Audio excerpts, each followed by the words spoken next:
არის. და ეს აუცილებელია ეს იქნება მნიშვნელოვანი პროცესი რომ თუ მოხდა ნევრასთენიის გამოყოფა სხვა ნევროტული კომპლექსებისაგან და ისტერიის გამოყოფა ეს მნიშვნელოვანია რომ შიშის ნევროზით ცალკე როგორც მიმართულება გამოიყოს კლინიკური დამოუკიდებლობა მიიღოს ну შიშის ნევროზის სიმპტომის განსხვავებებს საუბრობს აქ ნევრასთენიისა და ისტერიას შორის როგორც ფიზიოლოგური ისე ფსიქოემოციური მდგომარეობაზე და ძალიან მნიშვნელოვანია მე შევეცადი რაც შემთთვის იყო ესეთი მიმანიშნებელი კონკრეტული პროცესების ამოკრეფა და განვითარება და შემდგომ შეგვიძლია მე გამიხილოთ ეს თითოეული მათგანი. ну იქ საუბარი რომ იქ საუბრობს რომ შიშის ნევროზის კლინიკური სურათები ბაბი გათიშე და გესწრებია. ბოდიში ჩემი შვილები დარბიან იქით ამ ეტაპზე ჯერ მოკლედ შიშის ნევროზის კლინიკური სურათი ყოფს დაახლოებით 10 კლინიკურ სურათად მოაქვს რა ამ სტატიაში და თითოეულ მათგან საკმაოდ დიდ დროს უთმობს განხილვისას და პრაქტიკულად შესაძლებელი არის რომ მათი მსგავსებებიც კი ნახოთ ამ სტატიის განხილვისას. ну პირველი კლინიკური სურათი ეს არის ზოგადი აგზნებადობა, ანუ მომატებული ზოგადი აგზნებადობაზე აქვს საუბარი, სადაც პრაქტიკულად საუბრობს რომ ეს ყველა ნევროზის დამახასიათებელი მდგომარეობაა, თუმცა ეს არის გაზრდილი აგზნებადობა, რომელიც განპირობებულია, შესაძლოა განპირობებული იყოს არარსებული სიტუაციებიდან და კარგი მაგალითი მოყავს ქალის მაგალითი, რომლის ქმარი დაავადებულია კატარით და როდესაც ის ხველას იწყებს ამ ქალბატონს აქვს ემართება ფოთვა რომ მისი ქმარი შეიძლება გარდაიცვალოს რაიმე ვირუსული დაავადებით. ახლა არ მახსოვს რა ანუ ეს ყოფო კლემონიით ხო? ну დაახლოებით ღემანდელი სიტუაციაც შეიძლება შევადაროთ პატარა წამოხვალ გიორგი მან გამოყოფს მოიცა შენ უცბად მეორეზე გადახვედი მე მგონი. პირველი ეს არის აგზნებადობა. არა ეს არის. მაგაზე ლაპარაკობ ხო ზუსტად. ხო, მაგრამ ის მეორე ნიშანია უკვე მოლოდინი. კატასტროფის მოლოდინი. აგზნებადობა რომელია იცი დილასრო. აგზნებადობაზე როცა საუბრობს მოყავს მაგალითი აი ეს ჰიპერსთეზიის მაგალითი მოყავს, სადაც საუბრობს აი ყველაზე კარგი გამოვლინება არის ხმაურისადმი რეაგირება ბავშვების ანუ შიშის პროცესი, როდესაც საკმაოდ კარგად ახდენს ამას რომ ეს პროცესი დამოკიდებულია შიშსა და შთაბეჭდილებების ერთმანეთთან დაჯახების. და აი ეს აგზნებადობის მაღალი აგზნებადობის ფუნქცია აი ამ კონკრეტული პროცესებიდან გამომდინარეობსო. მე შემდგომი მეორე როგორც მე ვთქვი ახლა ხანს როგორც აღნიშნე ეს არის მეორე აი შიშის მონგრელი მოლოდინი ანუ გადავსებული შიშის მონგრელი მოლოდინი. მე მგონი ასე უფრო სწორი იქნებოდა ხო გიგა გამომეყო. რუსულად იყო უფრო აქ საუბარი არის უფრო მწვავე მდგომარეობაზე ანუ როგორ არის რუსულად აქ არის attent anxieux ანუ შიშით გაჟღენთილი მოლოდინი ცუდი ხო აი ესია ხო გადავსებული ხო ეს უფრო ეს მომეხატება ეს არის ის რასაც გენერალიზებულ შფოთვას ეძახიან დღეს თანამედროვე შიშის მონგრელი მოლოდინის დროს ადამიანი ნებისმიერი მარტივი ქმედების გაძლიერებას და დრამატიზებას ახდენს ხოლმეო. ანუ აქ საუბარია, რომელიც აი და აქ მოყავს ის მაგალითი, როცა ეს ქალბატონი საკუთარი ქმრის ქმედებით ამწვავებს მის წარმოსახვით მდგომარეობას და მიაჩნია, რომ გარდაიცვლება პნევმონიით. ან ის რომ მაგალითად ზარისხმა ყოველთვის მისთვის ზარისხმა ყოველთვის მნიშვნელოვანი ხდება, რომ რაღაცა ცუდი უნდა მოხდეს. ანუ ეს პროცესი ძალიან მნიშვნელოვანია. არ მიმდინარეობს, ანუ ისი პროცესი ნელდება რაღაცა პერიოდის განმავლობაში, თუმცა შესაძლოა იყოს გამაღიზიანებლები, რომლებიც რომელმაც შეიძლება კვლავ წარმოშყვას ეს პროცესი. ანუ ასე ხსნის ამ მიმართულებას. როდესაც ადამიანი უდგება ჯანმრთელობისადმი შიშის მონგრელ მოლოდინებზე აქვს საუბარი, კიდე სადაც შემოაქვს იპოქონდრიის მდგომარეობა, რომელიც ну აქ მიიჩნევს რომ შიშის ნევროზი ეს ერთ-ერთი ნაწილია ამ იპოქონდრიის პროცესის. ხო არ ვცდები გიგა, ხო სწორად მივდივარ. შიშის ნევროზში იპოქონდრიული შფოთვები შეიძლება მონაწილეობდეს. ხო, იმიტომ რომ და ეს ამას ძალიან კარგად იყენებენო ნევრასთენიკებიო ძირითადად. ასე საუბრობს აი ამ სტატიაში. შიშის მომგვრელი მოლოდინი ეს ნევროზის მთავარი სიმპტომია. შეიძლება ითქვას, რომ აქ თავისუფლად მცურავ მდგომარეობაში მყოფ შიშების გარკვეულ რაოდენობაზეა საუბარი, რომლებიც წარმოიქმნებიან და წარმოშობენ სხვადასხვა დამოკიდებულებებს სამყაროსა და ხალხის მიმართ, ხო? დაახლოებით ამას გულისხმობთ. ანუ აქ საუბარი იყო იმაზე, რომ ეს არის სპოტვა არის. ანუ ეს ენერგია, რომელიც არის ნესვიაზანაა, ნონლიე. არ არის კავშირში, არა პროს თავისუფლად მცურავია. კავშირში არ არის არაფერთან და არავისთან. უყურე ნონლიე და ქართულად დაუკავშირებელი და რუსულად უფრო ზუსტი სიტყვაა კიდე. აი ფრანგულ სიტყვაზე უკეთესია ბლუჟდაიუშაა ტრივოგა, ბლუჟდაიუშაა.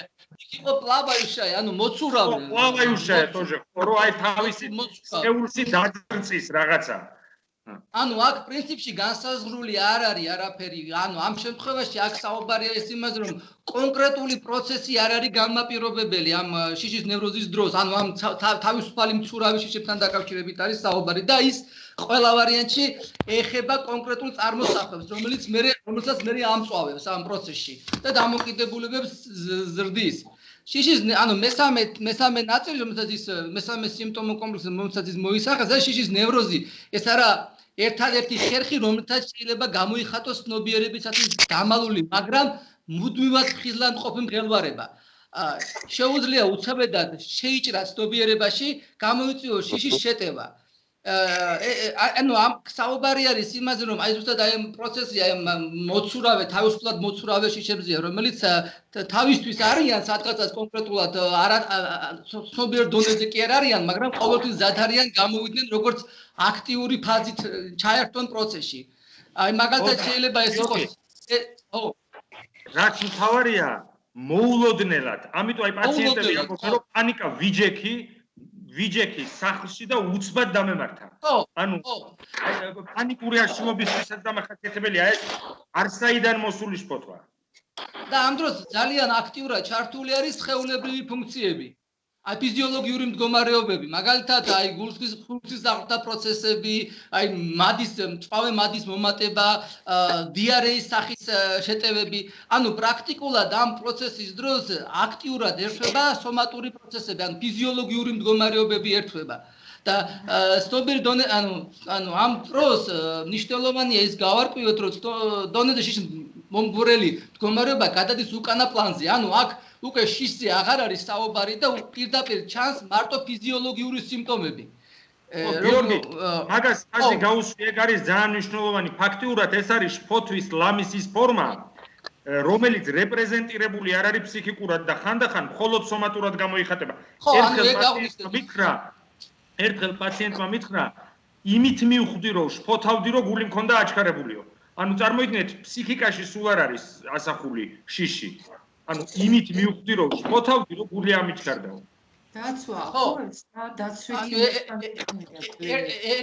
ერთგვარი რეაგირება ორგანიზმის რაღაცა, მაგრამ ამ დროს ვერ ხდება მისი ახსნა, რომ შიშიდან წარმოსული პროცესი არის.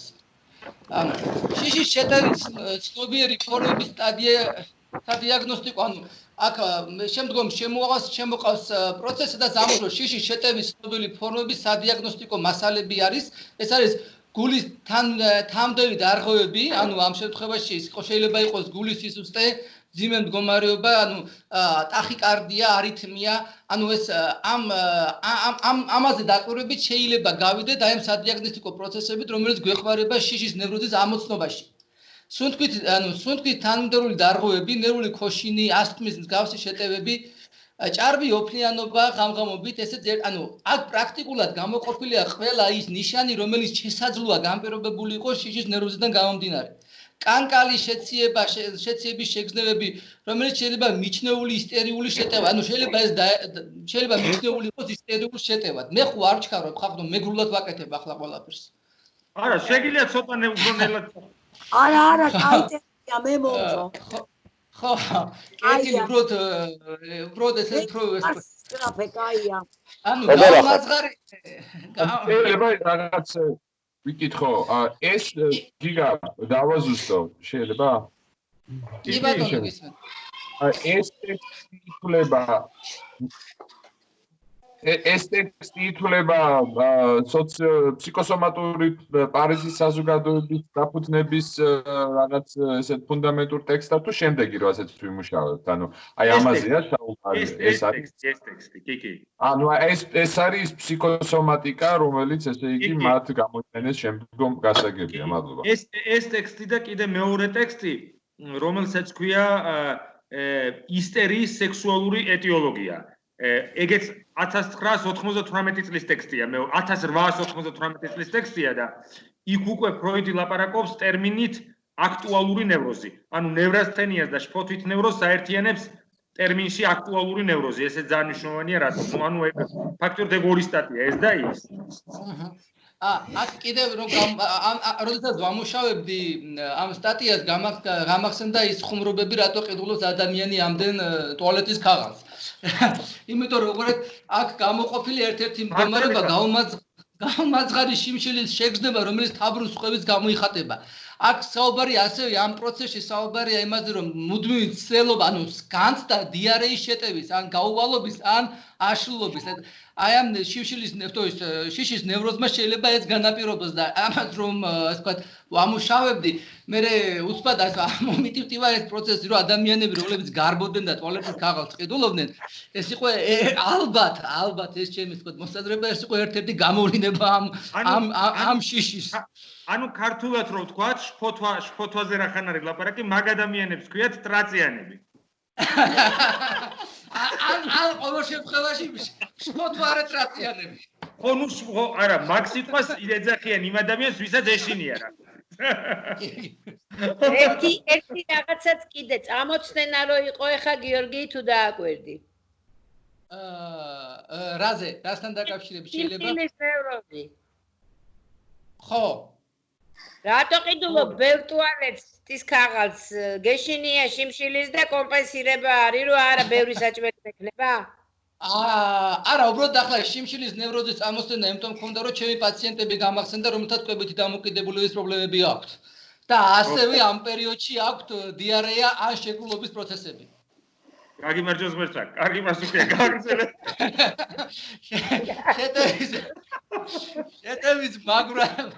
შეტევის მაგვარა წარმოშობილი დიარეა როგორც აღნიშნეთ ახლა ლოკომოტური სისტემის შეტევები ანუ აქ საუბარია უფრო ზუსტად რო ვთქვათ აი საყრდენ მამოძრავებელი ან ანუ ეს სივრცეში გადაადგილების პრობლემები რომლებიც იწვევენ თაბრუს ხვევის მწვავეს სტრესს და შეიძლება ფობიკური მდგომარეობამდეც კი მივიდეს ეს მდგომარეობა ეგრეთ წოდებული ჰიპერემიის შეტევები და პერესთეზიის შეტევები გაბუნჯებით ვაგრძელებ ხო?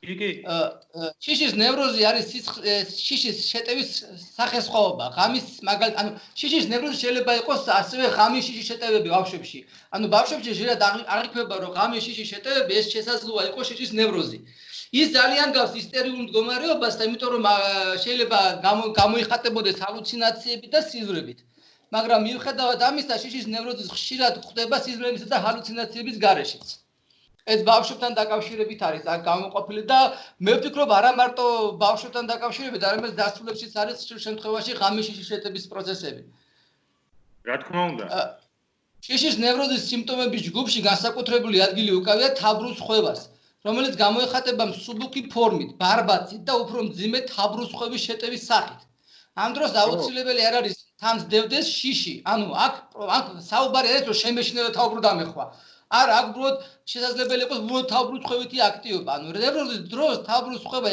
კლასიკური სიმპტომით არ წარმოიქმნება ანუ კლასიკური ფიზიოლოგიური დარღვევის სიმპტომით არ მიმდინარეობს ხო ეს უფრო მძიმეა მიეკუთვნება კოორდინაციის ან ლოკომოციის დარღვევას თვალის კუნთის გაშეშება ხო არა თვალის კუნთის პარალიზიდან თითქოს ირყევა ნიადაგი ფეხები ეფლობა იატაკში მაგალითად ასეთი განცდები არის მსგავსად თაბრუს ხვევა დაცემას ანუ ესეთი თაბრუს ხვევა დაცემას არ იწევს პირიქით ესეთი თაბრუს ხვევა კი არის აუტანელი მაგრამ არ განაპირობებს ვარდის პროცესს ანუ უფრო უძლურების განცდას განაპირობებს, ანუ არ შემიძლია გაკეთება, ვერავდგები, ძალა არ მაქვს.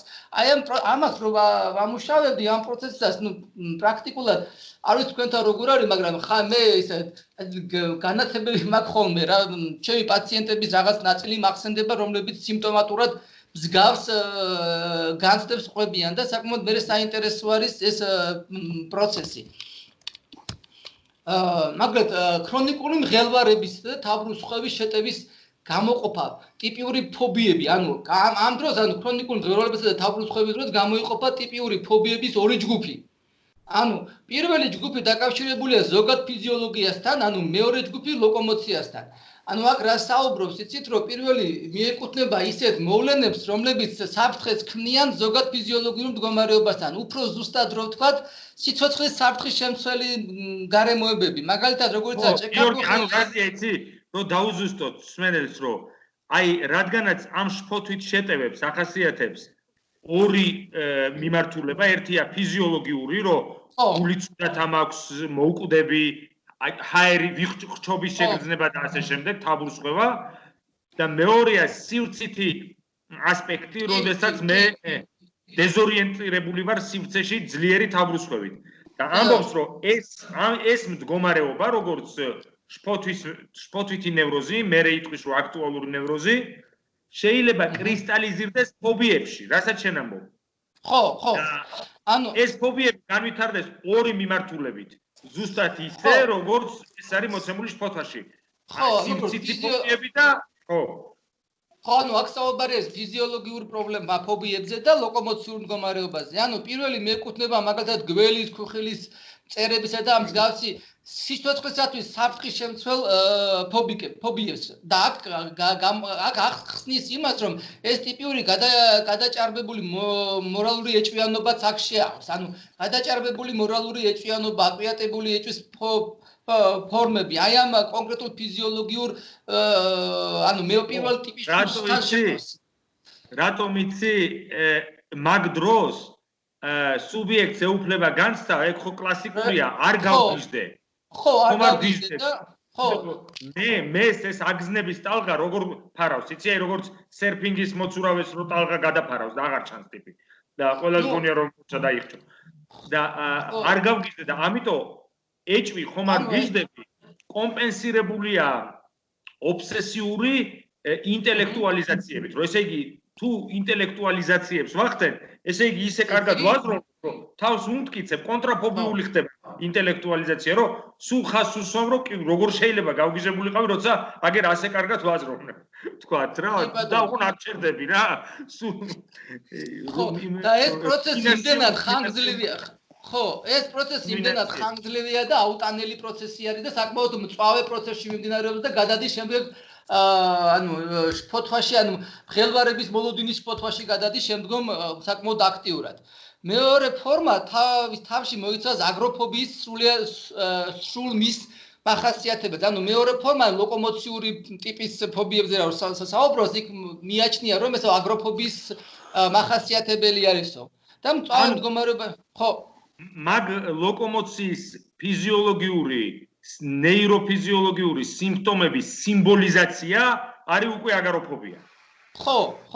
და აქ საუბრობს იმაზე, რომ აი თავბრუსხვევა, რომელიც უჩნდება დაუშვათ და რომელიც ეს თავბრუსხვევა ზუსტად განპირობებულია, ანუ შემდგომ მიდის საუბარი იმაზე, რომ ასეთი ადამიანები, რომლებიც აღმოჩნდებიან მარტო კონკრეტულ გარემოებაში, შესაძლებელია ქონდეთ იგივე განცდები, რომელიც მოხდა წარსულში. მაგალითად, თუ მოხდებიან ვიწრო ქუჩაში, განცდა თქოს და თავბრუ ეხვევათ, ფეხები ეკვეთებათ, შეიძლება ცუდად გახდნენ და წაიქცნენ და მოკვდნენ.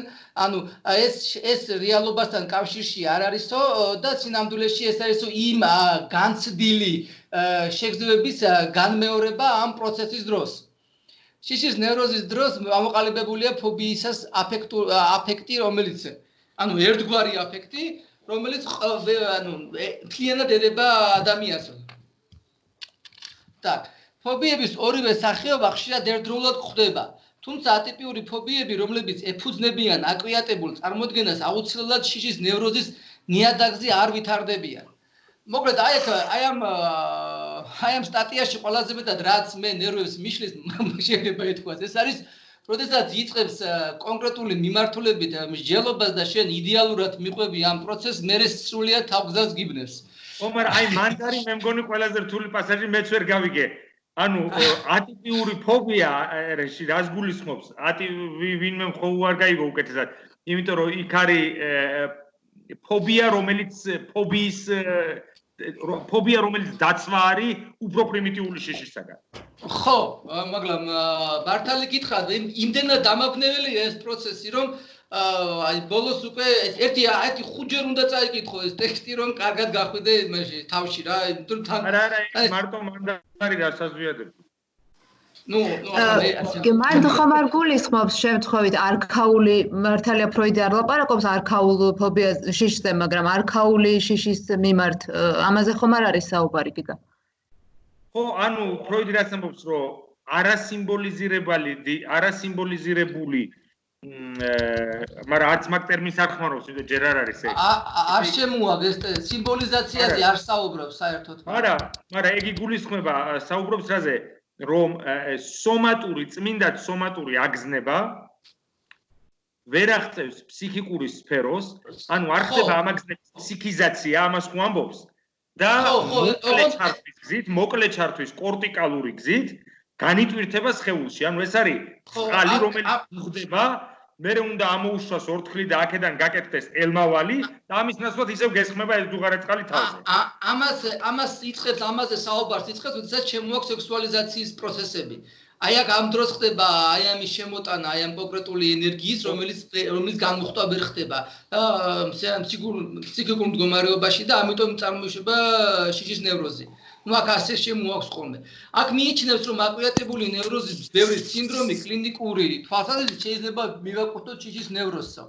ასე ვთქვათ, გამოხატავს ამ პროცესს. უკაცრავად, ერთი შეკითხვა მაქვს, ანუ ატიპიური ფობიას, რასაც იძახის, მან აღარ არის ახსნილი, ხო ამბობს თუ შიშის ნევროზი არ არის, მაგრამ მაშინ რა მექანიზმია ატიპიური ფობიების? მართალი გითხრათ, მე რო წავიკითხე, მან ატიპიურ ნევროზე ატიპიურ ფობიაზეა პრაქტიკულად არ საუბრობს და ამბობს, რომ ეს შემდგომ სტატიაში განვიხილიო, თუ არ ვსწრები მე ასე მახსოვს. გიგა როგორ არის მან საქმე? ანუ შენ ხო წაიკითხე ეს სტატია, მათ მე როგორც ვიცი ატიპიურ ფობიაზე, როგორც მე მახსოვს ყოველ შემთხვევაში არ წერია რა. ატიპიური ფობია, ატიპიური რას ნიშნავს? ანუ როდესაც საქმე არ ეხება რაიმე კონკრეტულ გავრცელებულ კლასიკურ ფობიას, მაგალითად ობობების შიშს, დახურული ან ღია სივრცეების შიშს და ასე შემდეგ. რომ ატიპიური ფობია არის ასე ვთქვათ ინდივიდუალური ბრჭყალებში ფობია, რომელიც მე მხვდება კონკრეტულ პაციენტთან და სხვაგან არსად და სინამდვილეში ეს ფობია, ანუ ეს შიში გადაფარავს რაღაცა სხვას, რომელიც უკვე არის უნივერსალური მეტნაკლებად.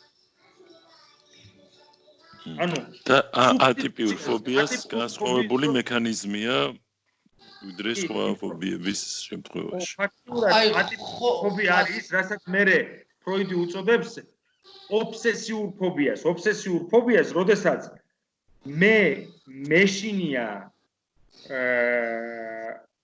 რომ ვთქვათ ობსესიური ფობიის დროს პირობითად ვთქვათ, რომ სუბიექტს აქვს ძლიერი შფოთვა იმასთან დაკავშირებით, რომ საკუთარ მშობელს არ მიაყენოს ზიანი, არ მოკლას მაგალითად, ხო? ობსესიურ ნევროზის დროს. შესაბამისად, ეს არის პირველადი ფობია, პირველადი შფოთვა, მაგრამ მერე ობსესიური ნევროტიკი ანვითარებს ობსესიურ ფობიას და როცა მეტროში ბაქანზე დგას, ეშინია კომპულსიურ ფობიას, რასაც ეძახის ფროიდი და მერე ფსიქიატრიაში. ეშინია რომ ხელი არ კრას მგზავს და არ ჩააგდოს რელსებში. რასაც რა თქმა უნდა ობსესიური ნევროტიკი არასდროს არ აკეთებს, მაგრამ ეშინია და თან ბრალის გრძნობა აქვს. ანუ ეს არის ატიპიური ფობია, რომელიც განვითარდა უკვე არსებული შიშის სიმბოლიზაციისთვის.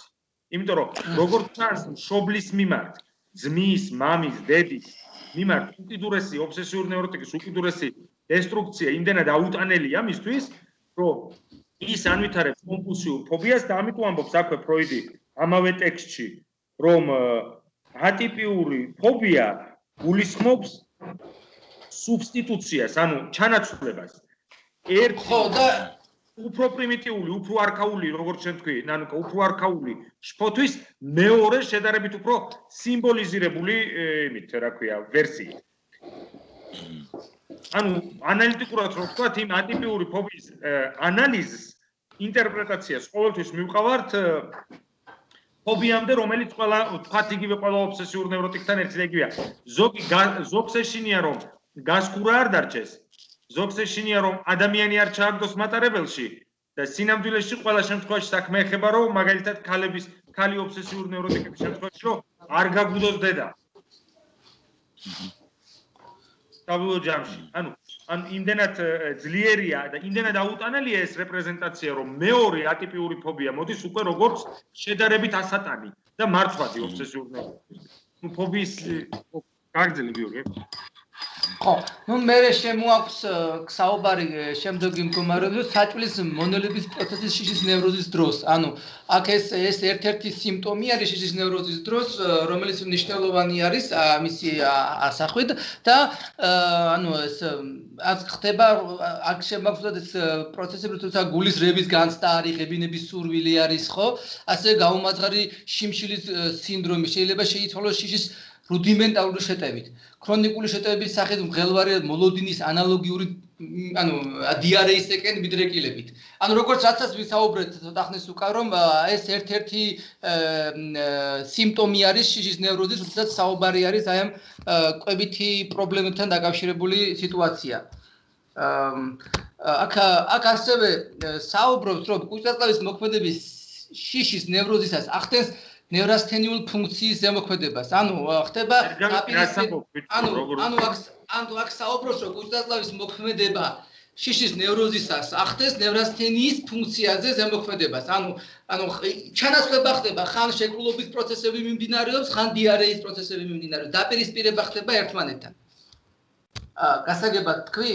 თუ რამე არა, მან დაბოს რომ ნევრასთენიის დროს საც არის წარმოდგენილი როგორც დიარეა, ასევე შეკრულება. ხო, ანუ ეს ხდება ამ პროცესის დროს ჩანაცვლება ამ ორი მდგომარეობის ერთმანეთთან დაპირისპირება ხდება ამ სიმპტომებისა.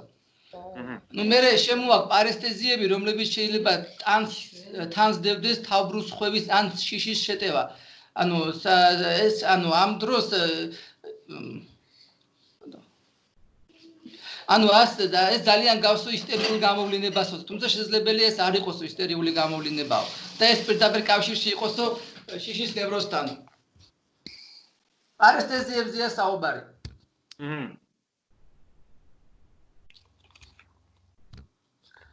ანუ შემდგომ საუბრობს იმაზე, ჩამოთვლილი სიმპტომებიდან ბევრი, რომელიც თანს დევს ან ანაცვლებს შიშის შეტევას, ასევე გვხდება ქრონიკულ ფორმაში. ანუ საუბრობს იმაზე, რომ ყველა ეს სიმპტომი შეიძლება ანაცლებდეს ერთმანეთს, თუმცა ქრონიკული ფორმის მატარებელიც იყოსო და მუდმივად მუდმივად მოქმედებისო ადამიანის განვითარებაზეო. Так, მე თქვენის ნებართვით მე ესე ვთქვათ გადავალ შიშის ნევროზის გამოვლინება და ეტიოლოგიაზე, თუ თქვენ წინააღმდეგი არ იქნებით, თუ ეს ამოვწყურე. იქ გასაგებია გიორგი. კეთილი. მოგეთ შიშის ნევროზის გამოვლინება და ეტიოლოგია. ანუ შიშის ნევროზის ეტიოლოგიის გამოვლენა ზოგიერთ შემთხვევაში შეუძლებელია. ნუ ასე მიიჩნევს ამ სტატიას ასე იწყებს. და სადაც არის მიზეზი ნევროზი ჩაითვალოს შეძენილად ანუ ეს შეიძლება იყოს შეძენილი ან ასევე შესაძლებელია იყოს მემკვიდრულობაზეც შემოაქვს საუბარი. შიშის ნევროზის სექსუალური ეტიოლოგია იმდენად ხშირად შეიძლება დავადასტუროთ, რომ მოცემული მოკლე შეტყობინებების მიზნით უგულებელყოფილი იქნეს საეჭვო და განსხვავებული ეტიოლოგიის მქონე შემთხვევები. ანუ მიაჩნია, რომ შიშის ნევროზს საკმაოდ დიდი კავშირი აქვს სექსუალურ ეტიოლოგიასთან.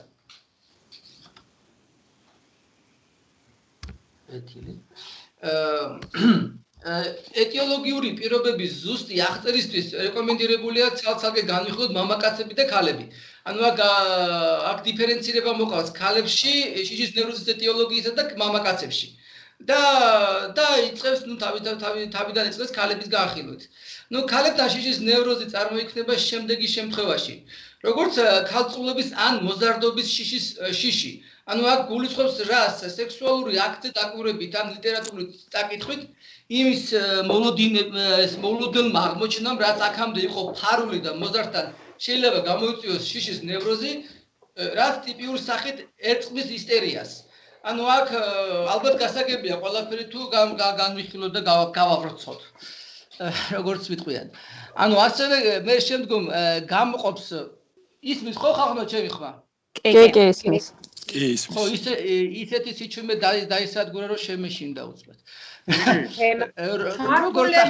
ჩართულები ვართ და მოგყვებით. ბატონო? თემამ გააჩუმა ყველა თქო. აჰა, გასაგებია. ძალიან კარგი, ესე იგი მნიშვნელოვანი თემა შევეცდით. როგორც შემდგომ გამოყოფს როგორც ახალ დაქვეყნებულთა შიში. ახალგაზრდა ქალბატონები, რომლებიც პირველი შეუღლებისას რჩებოდნენ უგრძნობნი, წარმოიშვება შიშის ნევროზი, რომელიც გაქრება მას შემდეგ, რაც ანესთეზია, არსებული ანესთეზია დაუთმოს ნორმალურ მგრძნობელობას, მოხდება სიამოვნების მიღება, ხო? დაკმაყოფილების განცდის მიღება. ახალგაზრდა ქალების პირველი ანესთეზიისას შეიძლება დარჩენით რომ შეიძლება არ დაავადდნენ შიშის ნევროზით. მიხვდით? ამისაც აუცილებელია გარკვეული წყაროები. აქ საუბრობს იმაზე, რომ არ არის აუცილებელი, რომ პირველადი ანესთეზიის დროს ახალგაზრდა ქალები, ქალბატონები დაექვემდებარონ შიშის ნევროზის დაავადებას. შემდგომ შემოყავს და საუბრობს ქალების შიში, რომელთა ქრების იტანჯებიან დაქვეითებული პოტენციით, ნაადრევი ეაკულაციით. აქ საუბარია იმაზე, რომ თუ არ მოხდება, მოკლედ ზუსტად აქ გამოყოფს იმას, რომ შიშის ნევრო სჭირდება თავისი წყარო, რომ განვითარდეს.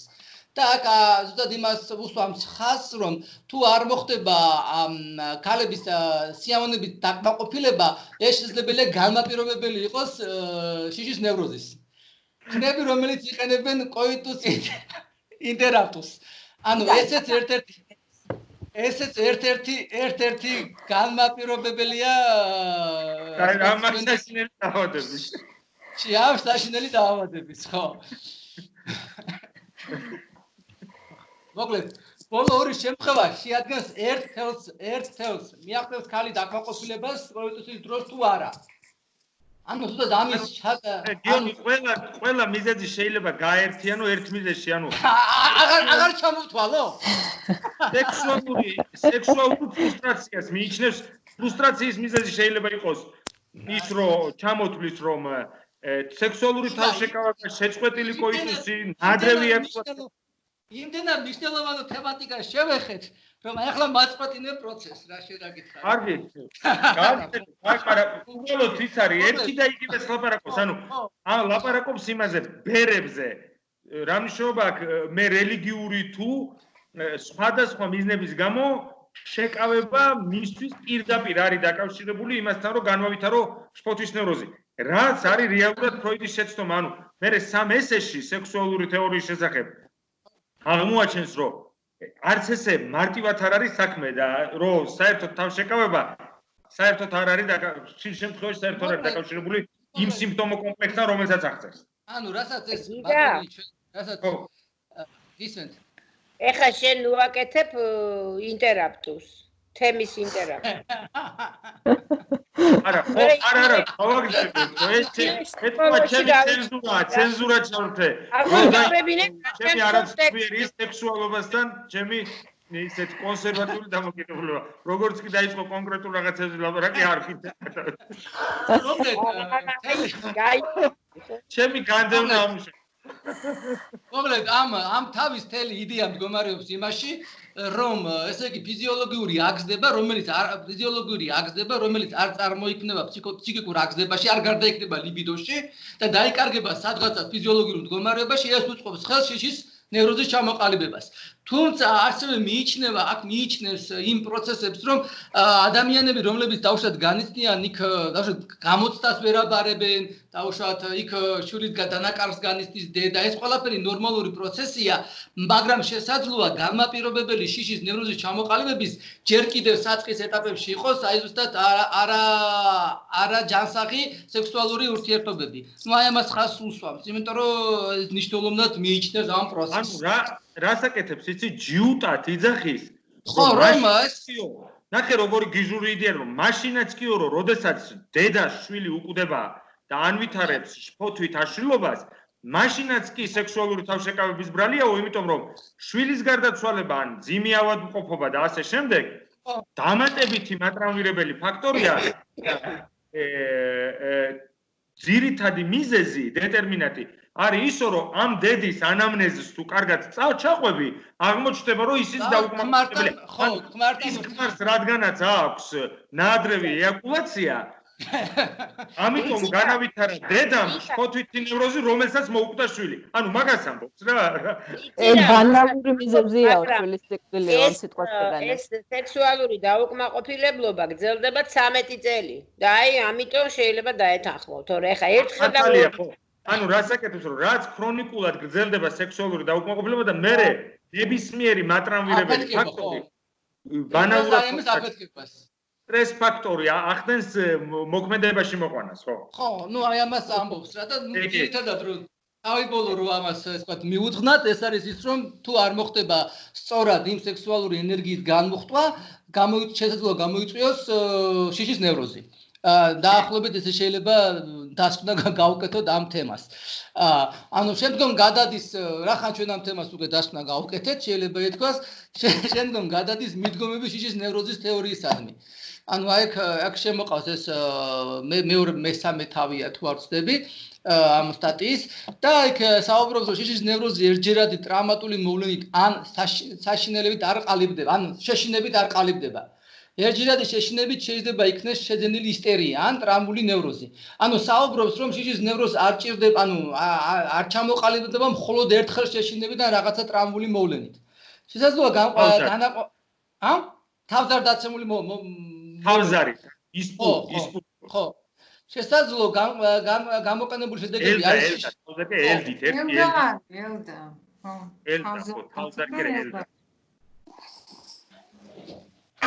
და აქ ხო საკვლავ საუბრობს იმას რომ შიშის ნევროზი წარმოიქმნება იმ სექსუალური დაუკმაყოფილების გამო.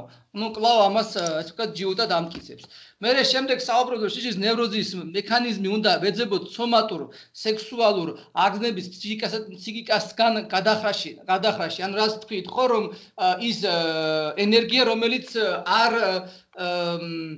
ლიბიდოზირება არ მოხდება ლიბიდოში გადასვლა არ მოხდება და არ ეროტიზაცია რო არ ხდება ეროტიზაციაც ხო მე შემდეგ საუბრობს რომ ნუ რაც მე იქიდან როგორც აღნიშნე შემდეგ საუბრობს რომ შიშის ნევროზის შესახებ წარმოუდგენა უფრო ნათელს ხდის გავითვალისწინოთ რომ სექსუალური მომწიფების პერიოდში ანუ კვლავ ეს სექსუალური ურთიერთობისა და მისი ჩამოყალიბების პროცესს აღწერს და ამ პერიოდზე ამბობს რომ ეს მნიშვნელოვანი ნაწილია შიშის ნევროზის ჩამოყალიბების შემდგომ ფსიქიკაში არსებული სექსუალური წარმოდგენების ჯგუფი აღიჭურება ენერგიით და წარმოიშობა ლიბიდოზური დაძაბვის ფსიქიკური მდგომარეობა რასაც თან ზრდეს დაძაბვის აღმოფხვრის მისწრაფება ანუ აქ საუბარია ის რომ როგორც აღნიშნეთ კვლავ იმ თემაზე რომ აი ძალიან ბევრს იმეორებს აი ამ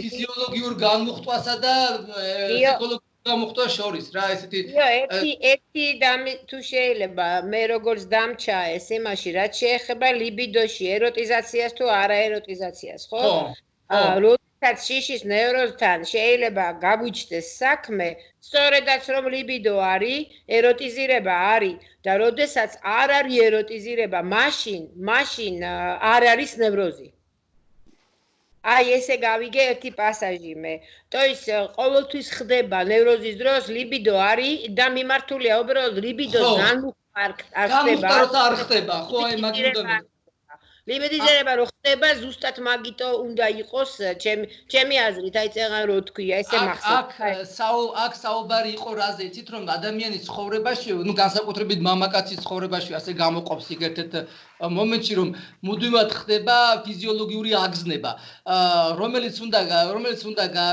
არის რომელიც მოქმედებს ფსიქიკის გაღიზიანებაზე და მისი განმუხტვა თუ არ მოხდა ანუ ლიბიდოს ეროტიზაცია თუ არ მოხდა შემდგომ შესაძლოა განაპირობოს შიშის ნევროზი მე დაახლოებით აი ესე გავიგე ეს კონკრეტული მდგომარეობა მაგრამ მანდაც განმუხტვა არ ხდება ასე ვთქვათ ეაკულაციით არა ხდება არამედ პოლუციით აი ზუსტად გამოყოფით ერთგვარი ასე ვთქვათ არაპირდაპირი ასე ვთქვათ დამატებითი გზებია რა რაღაცა კოლატერალივით რაღაცნაირად და ეს თავისთავად ორგანულად განმუხტავს სხეული ამას რითი განასხვავებს ნევრასთენიას შფოთის ნევროზისაგან რომ ნევრასთენიის დროს საქმე ეხება ნუ ნევრასთენიის ძველი გაგებით ხო?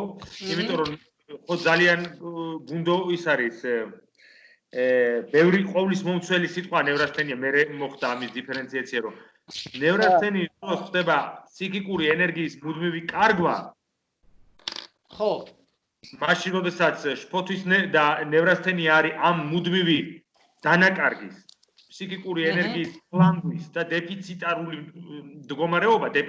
მდგომარეობა ნევრასთენია. მაშინ როდესაც შფოთვის ნევროზი და შფოთვის ნევროზის კლინიკური სურათი არის სომატური აგზნების უკიდურესი აკუმულაციის შედეგი. და პანიკა არის პაროქსიზმული განტვირთვა აკუმულირებული ენერგიის. მაშინ როდესაც ნევრასთენიკი იმყოფება ქრონიკული კარგვის პროცესში. ამიტომაც არის რომ სულ რაღაცას ტკივა, სულ რაღაცა ვერ დავიძინეს, სულ რაღაცა აი რაღაცა მაქვს თითქოს დეპრესია არის. მაშინ როდესაც ასეთ შემთხვევაში შფოთვის ნევროზს ანვითარებენ ისინი, ფროიდი რას ამბობს, ჯანმრთელი, ჯანსაღი, ახალგაზრდა ადამიანი, რომლის ფსიქიკურ ცხოვრებაში მოხდა ფსიქიკური, ესე იგი უბრალოდ სომატო-ფსიქიკური აგზნების კრიტიკული აკუმულაცია, კრიტიკული რაოდენობა აკუმულირდა, კრიტიკული რაოდენობა და ზუსტად ეს ნევროზი არის განტვირთვის სომატოფორმული ფორმა. ამიტომაც აქ შფოთვის ნევროზ ალბათ 10-ჯერ უფრო დიდარი სომატური კლინიკა, ანუ სომატური გამოვლინებების თვალსაზრისით, ვიდრე მაგალითად ჩვეულებრივ ნევროტულ შფოთვას, მაგალითად წინასაგამოცდო შფოთვას, რომელიც უფრო მეტად განიცდება როგორც ფსიქიკური მდგომარეობა, კასტრაციული შფოთვა და არა როგორც ფიზიკური მდგომარეობა. და ამ შემთხვევაში სომატური ასპექტები წამყვანია. ანუ ფაქტურად დომინირებენ ფსიქიკურ ასპექტებს. შესაძლოა ეს იყოს რეალურად რაღაც ეტაპები, ესე იგი გამოფიტვის, ანუ თავიდან ხდებოდეს უფრო რაღაცა ობიექტებზე ორიენტაცია ამ შფოთვის და იმდენად არ იყოს სომა მაგალითად დასუსტებული და მზად იმისთვის რომ შიდა სომატურ ობიექტებზე მოხდეს ფიქსაცია და შემდეგ როდესაც უკვე ამ მუდმივი შფოთვის შედეგად გამოფიტვა ხდება უკვე სომატური ობიექტების შემდგომ უფრო ანუ გადადის სომატურზე თუმცა ეს სხვადასხვა ასაკში შეიძლება დადგეს ეს მინახავს მე პაციენტებში ეს ტრანსფორმაცია როდესაც მუდმივად შფოთვა იყო გარეთ მიმართული სანამ მანამ არ მოხდა რაღაცა მნიშვნელოვანი საცოცხლო ორგანოს სტრესის შედეგად დასუსტება და შემდეგ უკვე ეს ნევროსტენიული შიდა მიმართულება ვითარდება უფრო ლოგიკურად ესე რომ ვიტყოდი ეს მოკლედ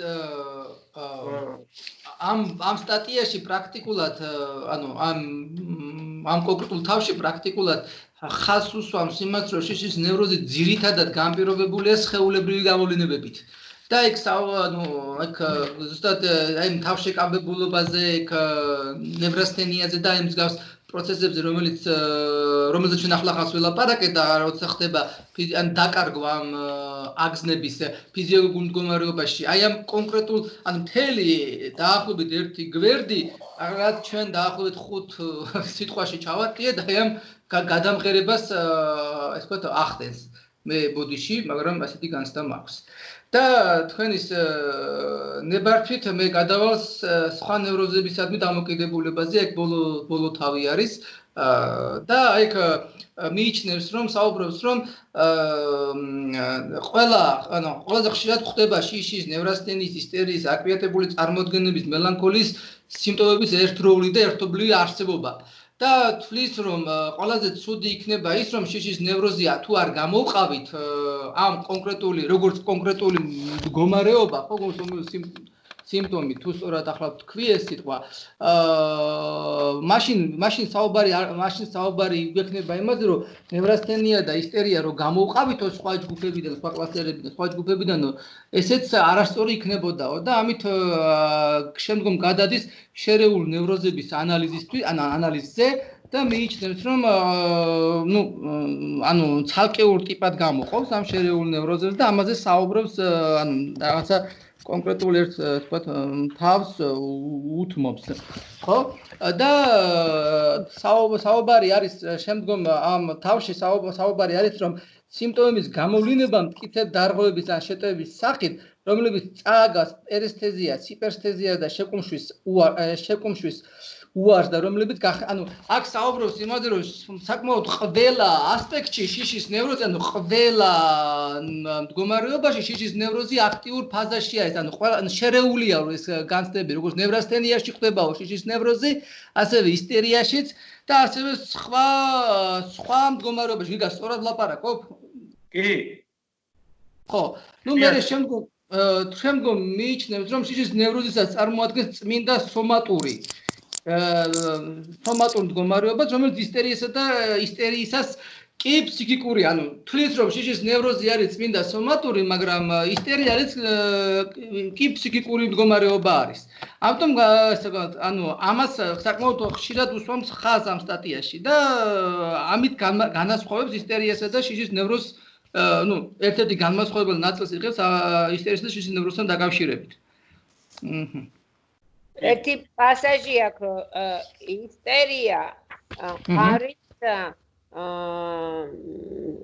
ასე იგი შიშის ნევროზი არის ისტერიის სომატური გამოვლინება ხო აი ამას ამბობს რაღაცა ლინკს მაინც მაშვება რა სრულიად კლასტერად ასე ვთქვათ ან თანამედროვე გამოსაყენებელი სიტყვა რო ვიხმარო კლასტერად აბსოლუტურად ცალკე არ განიხილავს, მაგრამ ერთგვარი ხალიჩაა რა, რასაც ყველა სხვა ნევროზები დადიან. რა შიგნით ყველა ვარიანტი ლინკები არის. აი ესეთი რაღაც, ხო. ანუ რა ხდება იცი? მაგალითად ის რასაც ფროიდი აღწერს ამ სტატიაში შიშის ნევროზზე, ძალიან ხშირად წარმოადგენს პროდრომს, ანუ საწყის ფაზას ნევროტული დეკომპენსაციის, ანუ მაგალითისთვის სუბიექტს აქვს ნევროტული სტრუქტურა, ფსიქიკური ორგანიზაციის ნევროტულ მოდელზე ფუნქციონირებს. როგორც ნორმალური სუბიექტი. მოხდა მატრანვირებელი მოვლენა. ან ამ სტატიის მიხედვით არ ვიცი მე, მრავალჯერადი შეწყვეტილი სქესობრივი ურთიერთობა, ან რა ვიცი მე. რასაც მაგრამ რეალურად შეიძლება იყოს სხვა უფრო სიმბოლური მნიშვნელობის მოვლენა.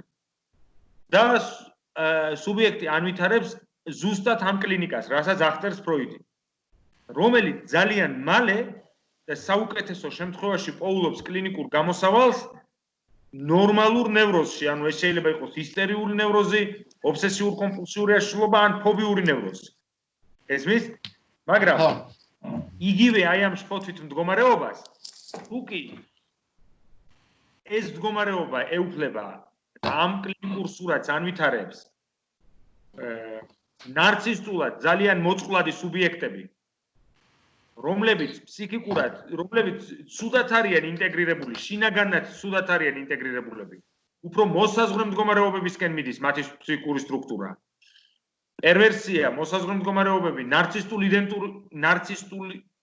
ნარცის იდენტობისა და ნარცისტული აშლილობებისაკენ წასულ სუბიექტებთან ეს მდგომარეობა, რა თქმა უნდა, ისევე როგორც ნევროტიკებთან ქრონიკული არ არის და შეიძლება განვითარდეს. ანუ აი მიახლოებით მე გავიხსენე პოლორანასუნს აქვს დაწერილი ესეთი წიგნი, ქვია შფოთვა. ფსიქოანალიტიკური გაკვეთილები ესე ქვია და იქ არის კლინიკური გამოსავალი შფოთვითი ნევროზის, ანუ აქტუალური ნევროზის. ნევროტიკებთან, რომელიც არის უფრო ბედნიერი კლინიკური გამოსავალი, ანუ უფრო ნაკლებად მძიმე, ანუ როდესაც ხდება სიმბოლიზაცია, მეტაფორიზაცია, ფსიქიზაცია, ან მეორადი გადამუშავება, ანუ მრავალნაირი სიტყვა შეიძლება ვიხმაროთ, ანუ სიმბოლიზაცია, მეტაფორიზაცია, მეორადი გადამუშავება, ფსიქიკური გადამუშავება, ელაბორაცია იმ უმი მასალის, რომელსაც ქმნის შფოთვითი ნევროზი, ანუ შფოთვითი ნევროზი, რასაც ამ სტატიაში აღწერს, არის სრულიად უმი მასალა, ამიტომაც არის უმწვავესი მდგომარეობა. უმი მასალა, რომელიც შეიძლება მეტაფორიზაციის, სიმბოლიზაციის, ანუ ნევროტიზაციის ბედნიერ შემთხვევაში განვითარდეს ობსესიურ ნევროზად, ფობიურ ნევროზად, მაგალითად კრისტალიზირდეს აგაროფობიაში, სუბლიმირდეს, ან მაგალითად მოხდეს იდეალიზაცია და ნაცვლად შფოთვითი ნევროზი ჩანაცვლდეს სასიყვარულო მდგომარეობით, ანუ სიყვარულის მდგომარეობით. ამიტომ ძალიან ხშირად იმედგაცრუება სიყვარულში, ვთქვათ, სუბიექტებთან იწვევს შფოთვით ნევროზს და პანიკურ აშლილობას. ძალიან ხშირად მოდიან, ვთქვათ, კონსულტაციაზე და ამბობენ, რომ აი შეყვარებული დამშორდა და განმევითარე პანიკა. ანუ განმევითარე შფოთვის ნევროზი.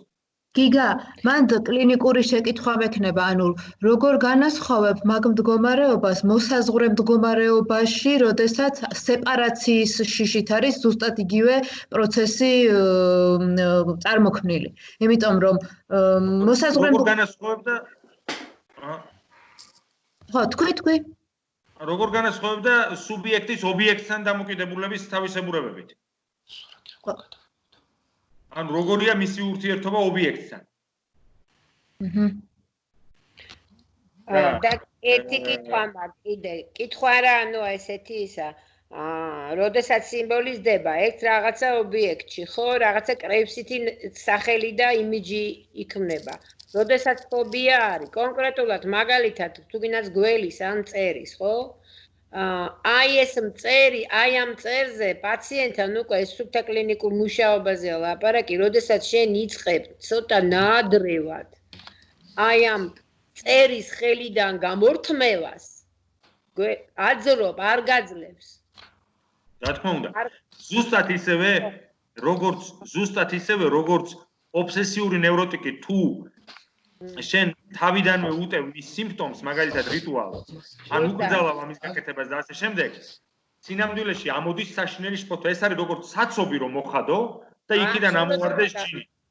არ უნდა შეეხო, არ შეეხო ამას. თუმცა შეკვეთა არის რომ აღარ მეშინოდეს და ამ დროს არაცნობიერად ისევ მასალამდე დასვლა ძალიან ეშინი. აი სიმპტომი ფუნქციონირებს როგორც საცობი.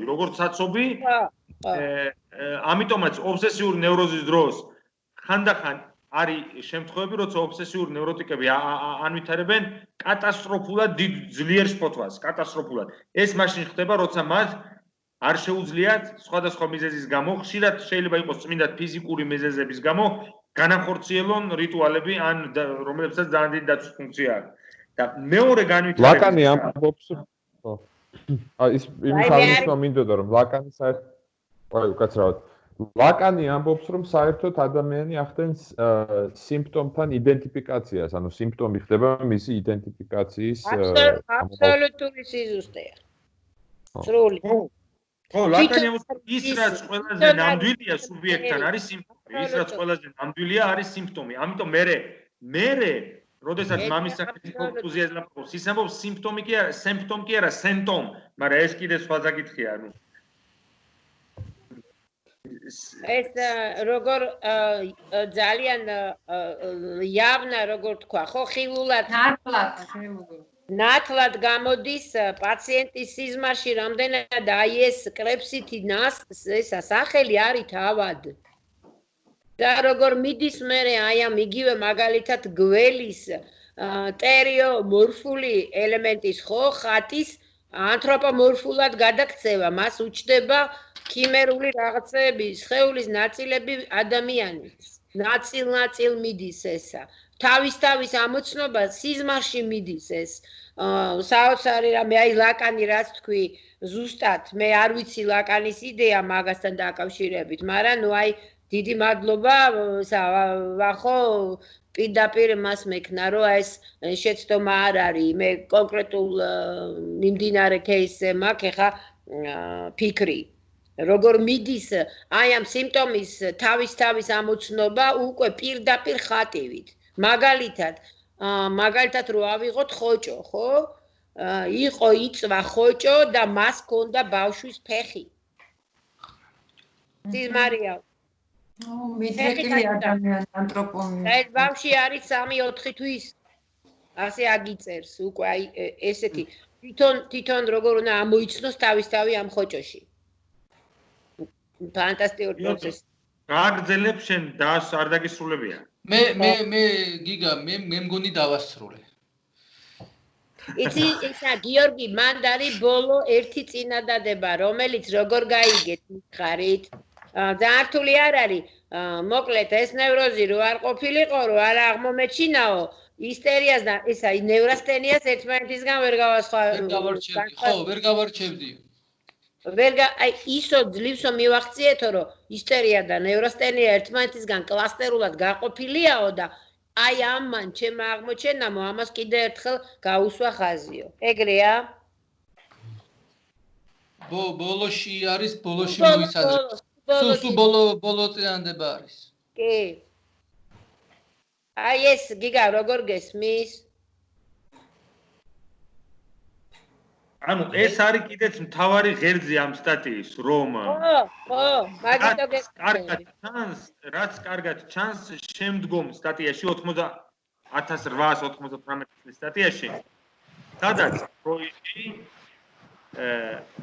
ფოთის ნევროზს დანგუას და ნევრასთენიას, სადაც არის ჩაყრილი სიმპტომები ობსესიის, სიმპტომები დეპრესიის, სიმპტომები სომატოფორმული აშლილობების, სიმპტომები იპოქონდრიის, ნახე, ნევრასთენიაში იმდენი რამეა ჩაყრილი მაგ პერიოდში.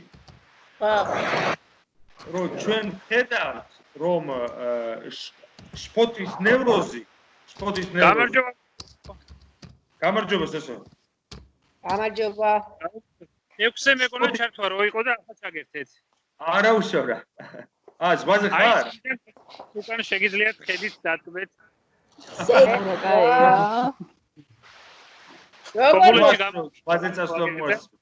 ჩვენ აღარ გვეღირსებ. ვაა. გიგა რა იყო? აია. აჰო. აკია. აჰო.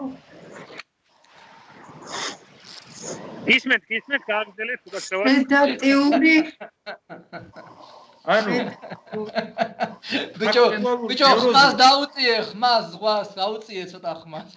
აქტუალური ნევროზი შეიძლება განვითარდეს როგორც იპოქონდრია, როგორც ნარცისტული აშლილობები, ფსიქოსომატური აშლილობები, ტოქსიკომანია, სხეულისა და მთელი თვითდაზიანების კლინიკა, დეპრესია და მელანქოლიური ჩამონგრევა ერთ-ერთი გამოსავალი. ანუ შფოთვით ნევროზს გააჩნია როგორც ნევროტული, ასევე ნარცისტული კლინიკური გამოსავლები. და როგორც წესი, თუ ქრონიკული ხდება შფოთვით ნევროზი, რაც ნიშნავს იმას, რომ სუბიექტთან მეტაფორიზაციისა და სიმბოლიზაციის რესურსი არის ლიმიტირებული სხვადასხვა მიზეზების გამო, როგორც წესი, შფოთვითი ნევროზი არის პროდრომი, ანუ შესავალი მთელი რიგი აშლილობებში, რომლებსაც უწოდებთ ნარცისტულ აშლილობებს, ხო? ამიტომაც 98 წლის სტატიაში ფროიდის შფოთვის ნევროზს და ნევრასთენიას, სადაც არის იპოქონდრია, სადაც არის ის, რასაც მე პიერ მარტი უწოდებს ესენციალურ დეპრესიას და ასე შემდეგ, ფროიდი ამ ორივე ნევროზს უწოდებს აქტუალურ ნევროზს, რომელსაც ის განასხვავებს ფსიქონევროზებისაგან. ანუ რა განსხვავება აქტუალურ ნევროზს, ანუ შფოთვით ნევროზსა და ნევრასთენიას და სხვა დანარჩენ ფსიქონევროზებს შორის? განსხვავება ის არის, რომ სიქონევროზები წარმოადგენენ შიდა ფსიქიკური და სიმბოლური მნიშვნელობის კონფლიქტის შედეგს, რომელიც ბადებს ფსიქონევროტულ სიმპტომს, მაშინ, როდესაც აქტუალური ნევროზები წარმოადგენს და ხო, ფსიქონევროზები ესე იგი არის შიდა ფსიქიკური სიმბოლური მნიშვნელობის კონფლიქტის შედეგი, სადაც მონაწილეობს განდევნა და შესაბამისად, სადაც მნიშვნელოვანია სექსუალობა და სადაც მნიშვნელოვანია ინფანტილური სექსუალობა და წარსული. ანუ ის რითიც არის იმ დროს დაკავებული ფსიქოანალიზი. და ამიტომაც ფროიდი ამბობს, რომ ფსიქონევროზები ეფუძნება ანალიტიკურ თერაპიას. იმიტომ რომ ჩვენ გვაქვს განდევნა, იმიტომ რომ სიმპტომი ეს უბრალო რამე კი არ არის, არამედ სიმპტომის უკან დგას გარკვეული რეპრეზენტაციები და განდევნილი შინაარსები და სიმპტომი მხოლოდ არის სიმბოლიზაცია, ჩანაცვლება რაღაცის, რაც განდევნილია. და ის რაც განდევნილია დაკავშირებულია წარსულთან. და აქტუალური ნევროზი, ანუ შფოთვის ნევროზი და ნევრასთენია, იმიტომ ეძახის აქტუალურს, რომ საერთოდ არაფერი კავშირი არ აქვს წარსულთან, ანუ დაკავშირებული არის აქტუალურ ტრავმასთან. პირდაპირ ამბობს, აქტუალურ ფრუსტრაციასთან, მაგალითად, ჩავარდნილი საქორწინო ღამე, რომელიც გაგრძელდა 1 თვე წარუმატებლად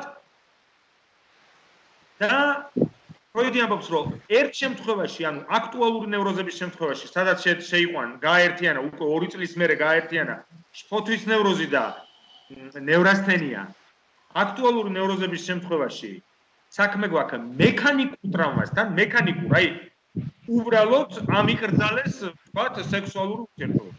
ამ დროის ფროიდის ენაზე რო ვილაპარაკობ. 1900 წლამდე ფროიდის. სადაც განდევნა არ მუშაობს. არანაირი განდევნა რა შუაშია, უბრალოდ ან ნევრასთენიკი ვარ და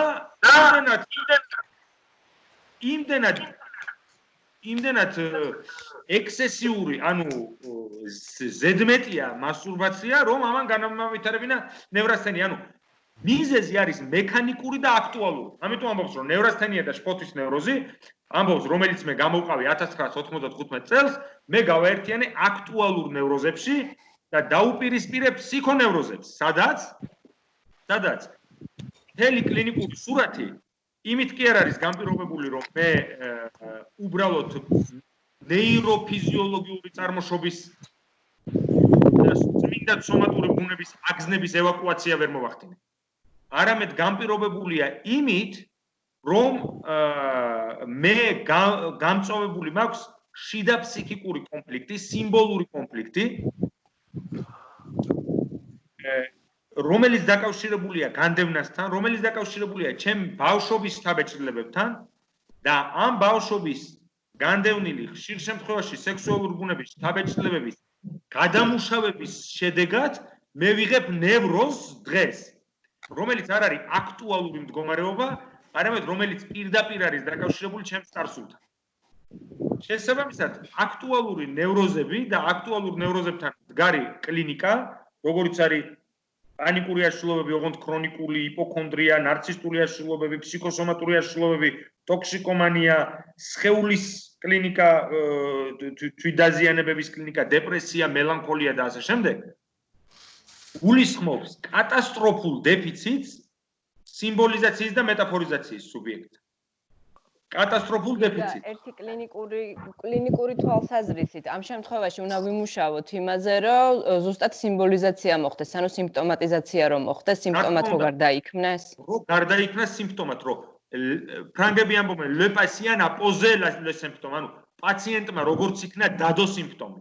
ანუ ნახე აქტუალური ნევროზების მქონე სუბიექტი სთვის ფსიქონევროტული სიმპტომის განვითარება არის ბედნიერება. ფაქტიურად, რისთვისაც კლასიკური ნევროტიკი მოდის, რომ გამათავისუფლე ამისგან, მელანქოლიური ან იპოქონდრიული პაციენტისთვის ფსიქონევროტული სიმპტომი არის მარგალიტი, რომელსაც ხელი-ხელ საგოგმანები, ასე ვთქვათ. მაშინ როცა კლასიკური ნევროზის დროს ჩვენ უნდა ამ მარგალიტისაგან გავათავისუფლოთ სუბიექტი, უთხრათ, რომ ეს სამკაული შენ არ გჭირდება, მოიშორე, ის უფრო გამახინჯებს. მაგრამ აქტუალურ ნევროზის მდგომარეობაში, ესე იგი, აქტუალურ სიმპტომატიკაში მყოფი სუბიექტი მნიშვნელოვან დეფიციტს განიცდის. სიმბოლიზაცია. გიგა? ხო. შეიძლება ერთ წამით? კი. ხო, გაგაწყვეტინე ბოდიში, შეიძლება გამეთიშოს, მოგეთ ინტერნეტი ცოტა ჭედოს და თუ შემდეგ შეხვედრაზე ვინმე შეთანხმებული არ არის, ვინც გააკეთებს, შემიძლია მეწარვადგინო წინასწარ რომ შევთანხმდეთ, თუ გნებავთ, რა ვიცი. შემდეგ შეხვედრაზე უნდა წარვადგინო უკვე გადავწყვიტეთ ეს ინიბიცია სიმპტომის შფოთვა ეს ციგნი. და ვინ არის პრეზიდენტი ამის და ამის შემდეგ ამ შფოთვის სერიას რომ მორჩებით, შენ აირჩიე სტატია და დაანონსე და გავაკეთე. გაიგე, გასაგებია. კი ბატონო. ერთი კითხვა მაქვს, ცოტა გაურკვეველია რა მომენტი იცი. ეხლა შენ ლაპარაკობ შფოთვით ნევროზზე, ხო? რუსულ თარგმანში ზოგან არის ნევროსტრახა და ზოგადად ნევროსტრივოგი. როგორ გავიგო? სტრახ და ტრივოგა ერთია? კი, ეს ამ შემთხვევაში სინონიმებია. ჩემი აზრით. ტრივოგას არ აქვს ობიექტი, აი გუში მსჯელობით მე და მარინა ზუსტად ხო, მარინაც ამბობდა ამას, რომ ტრივოგა არ არის ობიექტის ერთ ობიექტი წარმოსახვაში არ არის და სტრახის სიმპტომად გადაიქცევა ნევროზად სტრახი, ესე იგი ტრივოგა სტრახად გადაიქცევა მაშინ, როდესაც ლოკალიზდება რაღაც კონკრეტულ მაშინ ხატში. ხო, ანუ როცა დიფუზური აღარ არის. გაუგებარია ჩემთვის რას წერს ფროიდი თვითონ გერმანულად ან როგორ არის ნათარგმნი, იმიტომ რომ რუსებს სათაურში აქვს გამოტანილი ნევროსტრახა, ხო?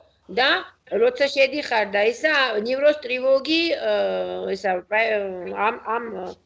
ამ სტრახა აი ამ შემთხვევაში არის ეს ნიუანსური რაღაცა დაბნეულობა ჩემთვის იყო. სხვათა შორის ინგლისურ თარგმანთან ბევრი აცდენა იყო. ინგლისურში anxiety რაც შფოთვას ნიშნავს. და რო ვკითხულობდი ორივე ენაზე, ინგლისურად ცოტა სხვა რაღაცები ეწერა და საბოლოო ჯამში რა თქვა ხმარობენ anxiety-ს ხმარობენ კი. ფრანგულად არის angoisse ნახმარი და angoisse არის შფოთვა და არა შიში. შიშს საერთოდ არ ახსენებს ფრანგულ თარგმანში არ არის. ინგლისურიც არ ახსენებს შიში. ზოგი თარგმანი არც უცვლელი არ ახსენებს, მაგრამ ის ტექსტი რომელიც ჩვენ გვაქვს, იქ არც ერთხელ არ არის ნევროსტრივოგი, ეგ არის ნევროსტრახა პირდაპირ. აი ეს ძალიან საინტერესო იყო თავშივე ჩემთვის და ნუ ელენე ვარიანტით სათაურშიც ეგრე არ არის? კი, სათაურშიც არის შფოთვა, angoisse და არა შიში. ხო? ასევე ბევრგან რუსულ თარგმანში ცუდად არის გამოყენებული შიში, ანუ ინგლისურში იდეები წერია, თქვათ იგივე მოტივტივე შფოთვის ენერგია რო არისო, რაღაც იდეებს იწებებსო, ამას რომ იდეები აქვს. იქ შიშს იწებებსო წერია რუსულ თარგმანში. არა, აქ ამამაში წერია, представление, წარმოდგენები, ასე რომ იდეა წარმოდგენები. მე მგონი აქ ამ სტატიაში ეგ სწორად წერია. მთელი სიმპტომატიკა რაც არის რომ უცებ იწყება ეს აშლილობა, ხო, უცებ რაღაცა ტალღა რომ მოდის თავისი ტახიკარდით და ასე შემდეგ და პაციენტმა რო არ იცის თვითონ საიდან მოდის, უეცრად რო ეცემა, ეს ხო შფოთვაზე მიუთითებს ზუსტად და არა შიშზე. უობიექტო შიშია, რაც ნიშნავს შფოთვას. განგაში ხო. განგაში. უფრო ზუსტი სიტყვა აქ განგაში. სულათაც არის სიტყვა ტრივოგა, განგაში ნიშნავს. შფოთვა უფრო არის და განგაში სხვა არის. კი, გეშინია რომ განგაში გაქვს, მაგრამ ავით განგაში უფრო მოქმედებასთან მაქვს ასოცირებული შეგრძნება მოქმედებასთან, მაინც შფოთვას დავწოვებ. განცდა, მძაფრი შიში შეიძლება არ იყოს ისეთი მძაფრი, როგორიც განგაშია. განგაში არის ძლიერი შიში. პანიკა ხო, ფაქტიურად. ხო, აი ალბათ აურაზე რო ლაპარაკობს, აი აურაზე. აი დაახლოებით ისერიულ აურაზე, რომელიც რაღაც ხო, რაღაცა დუნავენი какого-то маленького, какого слабого ветерка, ეგეთი იმითი, ხო? და უცბად ეს პანიკის დროსაც აქვს პაციენტებს, აი პანიკა, სუნი როიწება. პანიკური ატაკის წინ, რომელიც აუცილებლად არ თავდება ატაკით, იმიტომ რომ პაციენტი სწავლობს უკვე თავდაცვას. როგორც კი წამოვიდა ეს სვავს წამალს, ან ჯდება და ფიქს იწყებს მოკლედ, რომ აი მოვიდა და ჩერდება. შორის ერთხელ პარიზის მწვანე სახლი იყო შეკრებილი და მე იქ დამპატიჟეს, რომ აი ქართულ მწვანე სახლზე მოგვიყევიო და ფრედერიკო ბურჟი არის იმ მწვანე სახლის ფრანსუაზ დოლტოს მწვანე სახლის დირექტორია ახლა და იქ თქვეს რომ აიო მეოფენის მეშინიაო ერთ-ერთმა თქვა ყველა ეს ფსიქოანალიტიკოსები იყვნენ ვიღაცამ თქვა მე იმის ხო რა საშინელებაო ეს პანიკური შეტევაო რო წარმოიდგენო ფსიქოტიკები რას განიცდიანო ხანდახან დღეში 6-7 საათის განმავლობაში იმიტომ რომ ფსიქოტური შფოთვა დანაწევრების შფოთვა შიზოფრენიის დროს ხანდახან აუტიზმური სპექტრის დროსაც ფაქტობრივად არაფერი არ არის თუ არა გახანგრძლივებული კატასტროფული პანიკა ანუ მართლა ჯოჯოხეთია აბა აბსოლუტურად როგორ უძლებს ფედერიკო ბურჟუაზი მე მაქო რა მარი მომენტებიო რომ პანიკა მაქვსო მაგალითად თვითმფრინავშიო და მაგ დროსო რასაკეთებო და პირდაპირ უწყებ ლაპარაკს ვინც დგას ჩემს გვერდით რაღაც თემაზე და იმ წუთში მივლისო რა აი ეს ტექნიკა აქვს დამხეცებული ხო უკვე რა ეს დამხეცებული გაქვს იმიტომ რომ როგორც კი ობიექტ ლიბიდინალურ ობიექტ კავშირს შექმნი იმ წუთშივე ფაქტიურად ენა ეს იგივეა როცა გული რომ იგდის და ხელს კიდევ შენ გვერდზე ვდგომს რო არ წაიქცე ენობრივად ეჭიდები სხვას გაიგე და ენა ისეთი რაღაცა რომ იმას კითხებისაც ეჭიდები ამის ნოტებზე დაამღერებს შენ პანიკას რა ანუ და ის ხილი რომელიც ამოდის ფსიქიკით უენო კი არა ხო აბა იმას კითხებისაც ელაპარაკები ხდება შენილი ძალიან თავარია რომ უცხო აი რას იგვიანებს ეს თვითმფრინავი აი ეს კომპანია მაგალითად თუ ვაკელი ხარ შეგიძლია რომ თურქიში დარასდროს არ მგზავრობ მარტო ატარიდ მგზავრობ და გაგივლის შეიძლება ვთქვათ რომ ეს ის მდგომარეობა რასაც ლაკანი რეალურს ეძახის რომ ეს შფოთვითი მდგომარეობა რომელშიც აღმოჩნდება ადამიანი ზუსტად ეგ ეპიზოდი არის რეალური ღელ რასაც ამბობს ლაკანი იმიტომაც არის შფოთვის ნევროზი ტრავმატიზმთან განუყოფელად დაკავშირებული ღელ ანუ რეალურის მატრამვირებელი გამოცდილება ხანდახან შობს შფოთვის ნევროზს სხვათა შორის პოსტტრაუმატული სტრესული აშლილობის სიმპტომებიც აქ არის ჩაყრილი ფროიდის და ფროიდის თანამედროვეების მიერ მე არ მითხრით მნიშვნელოვნად ანუ ნახე რა გიორგი აი რო სხვათა შორის ძალიან მნიშვნელოვანია რო ჩამოთვლის სიმპტომატოლოგიას რა იმიტომ რომ ამ სიმპტომატოლოგიას გავყავარ ზუსტად იმ კლინიკაზე რომელიც დღეს არის სუპერაქტუალური ბოლო 20 წელია ანუ სადაც ოიდიპოსი აღარ მუშაობს სადაც მამის ფიგურა აღარ მუშაობს სადაც სიმბოლური მამა და მამის ფუნქცია აღარ მუშაობს და ხშირად ფორკლუზიას განიცდის ამას მივყავართ ასე ვთქვათ სტრუქტურულ ღვევასთან და საბოლოო ჯამში ისევ იმ მასალასთან მივდივართ რომელიც არის აქტუალური ნევროზი ანუ შფოთვის ნევროზი შეხედე ანუ ზოგადი აგზნებადობა რას ნიშნავს ეს რომ აი ხმაურზე ვისაც შფოთვითი აშლილობა აქვს ხმაურზე შეხტება ხოლმე სხვათა შორის სტაჟირებაზე ელენე კატრინ სალადენთან რა ერთხელ ვიჭიქით და ბავშვი იყო 8 წლის და ბევრს ლაპარაკობდა რა საკმაოდ ნევროტული ისეთ და ფობიები ჰქონდა სხვათა შორის ღამის კოშმარები და რაღაცა და ესე ლაპარაკობდა მე ისავარ კარგად ტრაბახობდა და ისინი რო აი მაღაზიებს რო კეტავენ და რკინების რო ჩამოწევენ ესეთი ხმარო აქვს აი ბუტკებს რო კეტავენ რა ხო გარეთ ვიღაცამ ესე ძალიან უცბად ჩამოწვია რა ეს ხო ლაპარაკობდა უცბად შეხტა ესე და მე და კატრინმა ვთქვით რომ როგორც ჩანსო მატრამვირებელი ძლიერი მატრამვირებელი გამოცდილება აქვს მიღებულიო იმიტომ რომ პაღექსიტაციონ რასაც ეძახის ფროიდი აგზნების ფარი აგზნების ფილტრი ანუ გარედან სტიმული რო შემოვიდა ცოტა ზედმეტად ისეთი ზედმეტად ხმაურიანი პირდაპირ შეანგრია ეს ფარი, იმიტომ რომ ნახრეტი დიკა უკვე დაადო ტრავმამ იმ ბავშვის ფსიქიკას.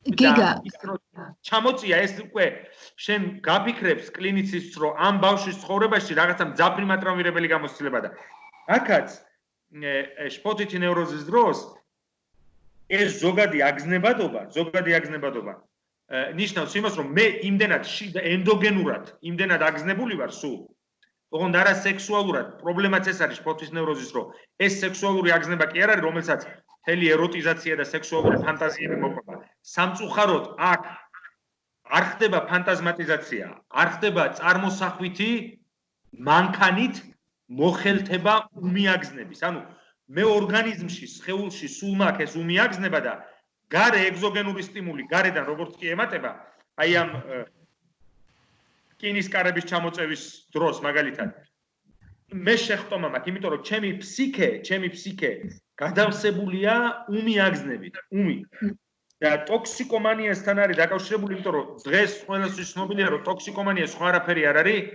თუ არა სუბიექტის ქრონიკული პრობლემა რომ ის ვერ უვლის თავის აგზნებას და ნებისმიერი ნარკოტიკი ეს იქნება მოსაწევი თუ განსაკუთრებით უფრო მძიმე ნარკოტიკები ამ ნარცისტულ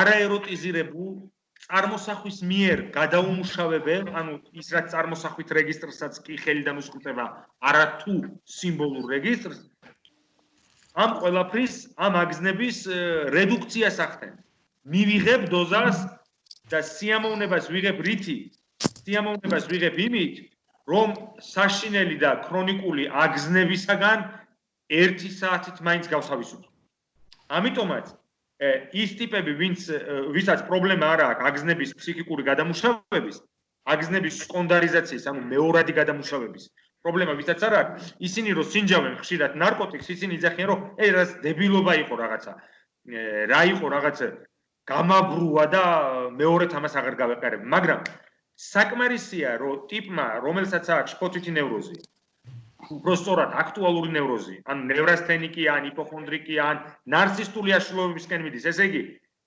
ფსიქიკურ ფილტრს აგზნება მუდმივად ეპარება საცერის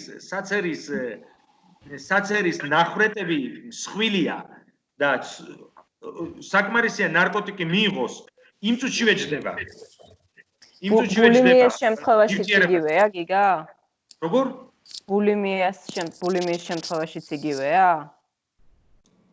ალბათ არა იმიტომ რომ ბულიმიის შემთხვევაში უფრო რეგრესიულ პროცესებს ეხება საქმე ორალურ სტადიაზე ნუ ბულიმია და ანორექსია კიდე ცალკე საკითხია მაგრამ ეხლა ნახე რა ხდება რომ ფსიქოსომატიკა რატომ არის ფრანგული სკოლა ამ აქტუალური ამ სტატიასთან დაკავშირებული რომ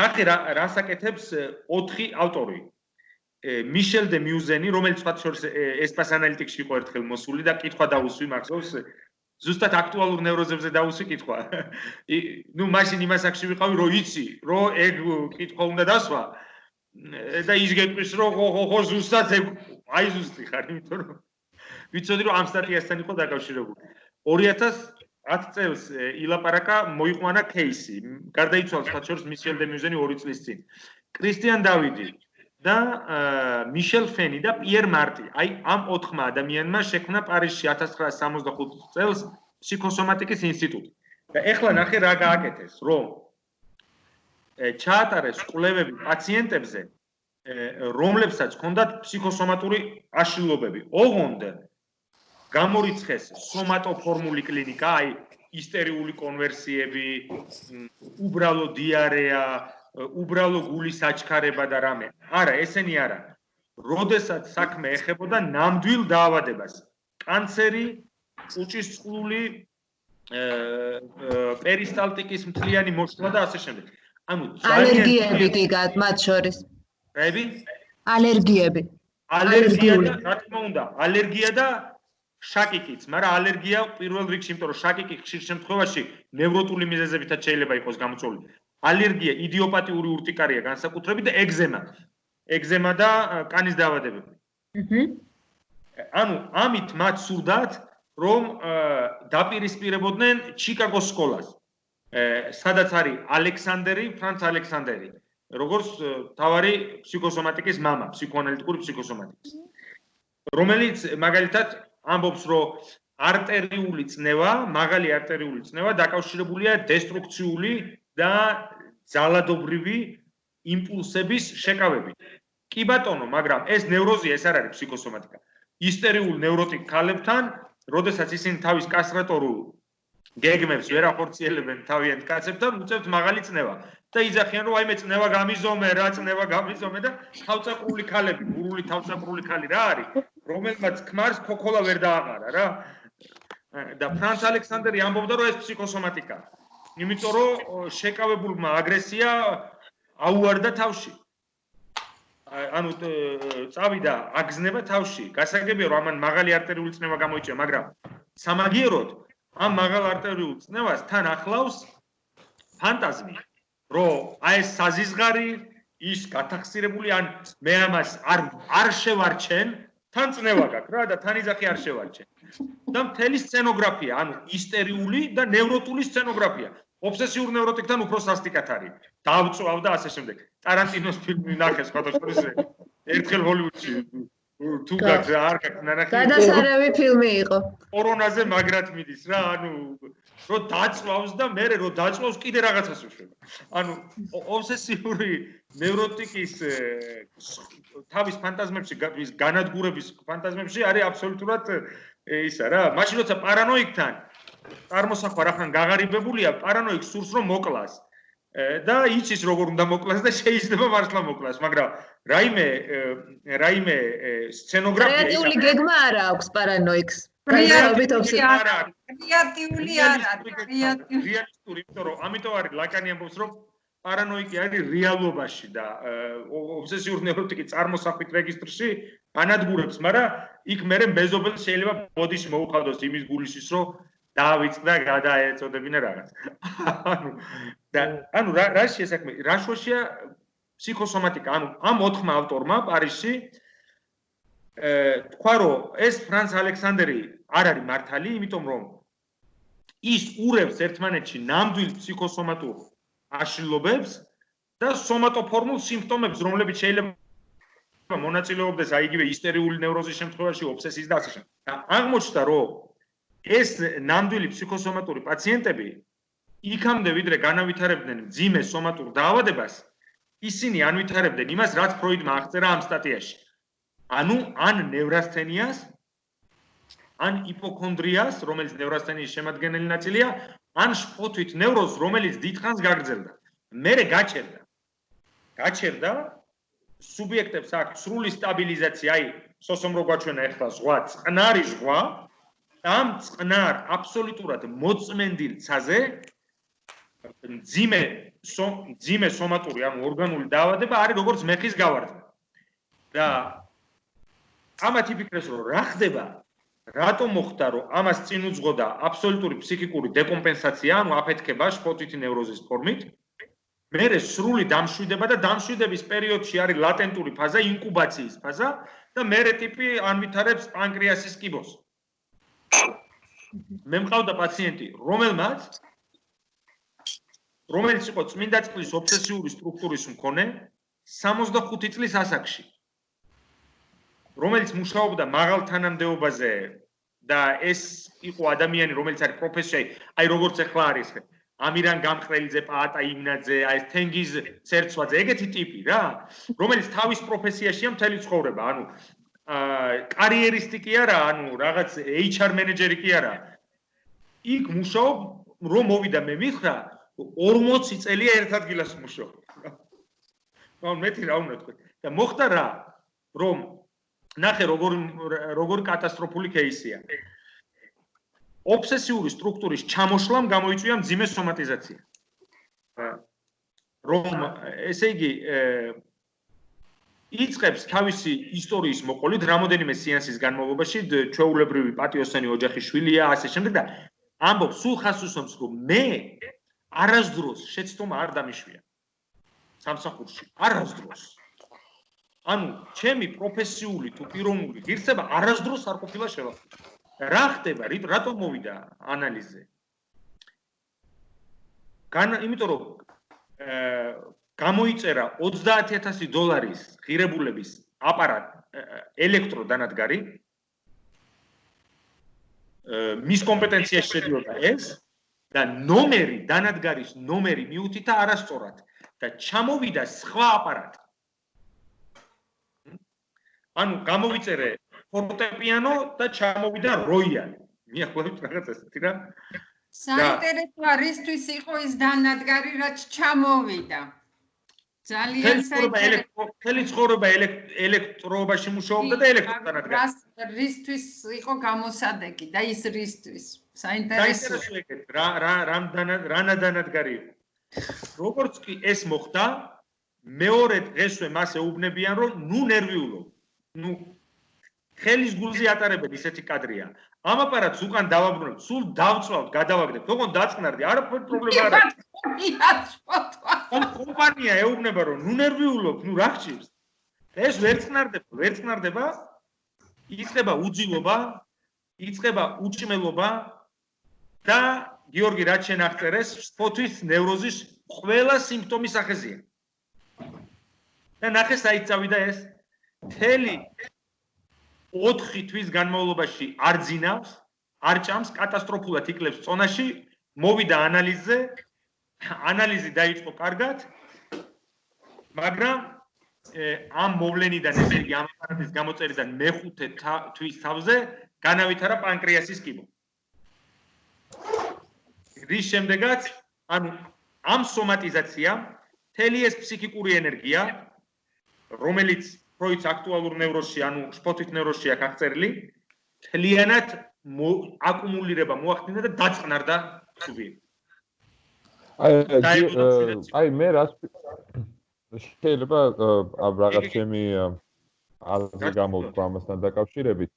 აი შენ რასაც ამბობდი, რომ ზოგი ნევროტიკისთვის არის მნიშვნელოვანი სიმპტომისგან განთავისუფლება, ხოლო მაგალითად უფრო პერვერსიული ან შიზოიდური სუბიექტისთვის შეიძლება პირიქით ეს ვისაც აქვს მოსაზღვრე, ხო ნუ დეფიციტარული. მე ცოტა უფრო ლინეარულად ვუყურებ. მე შეიძლება არ დამეთანხმო, მაგრამ აი უცებ ჩამოვაყალიბებ, რომ ჩემთვის გარკვეულწილად პერვერსიული სუბიექტი და მოსაზღვრე სუბიექტი არიან მოსაზღვრე ფსიქოზურ, ანუ უსიმპტომო, შეუკრავ და ნევროტულ სუბიექტ შორის.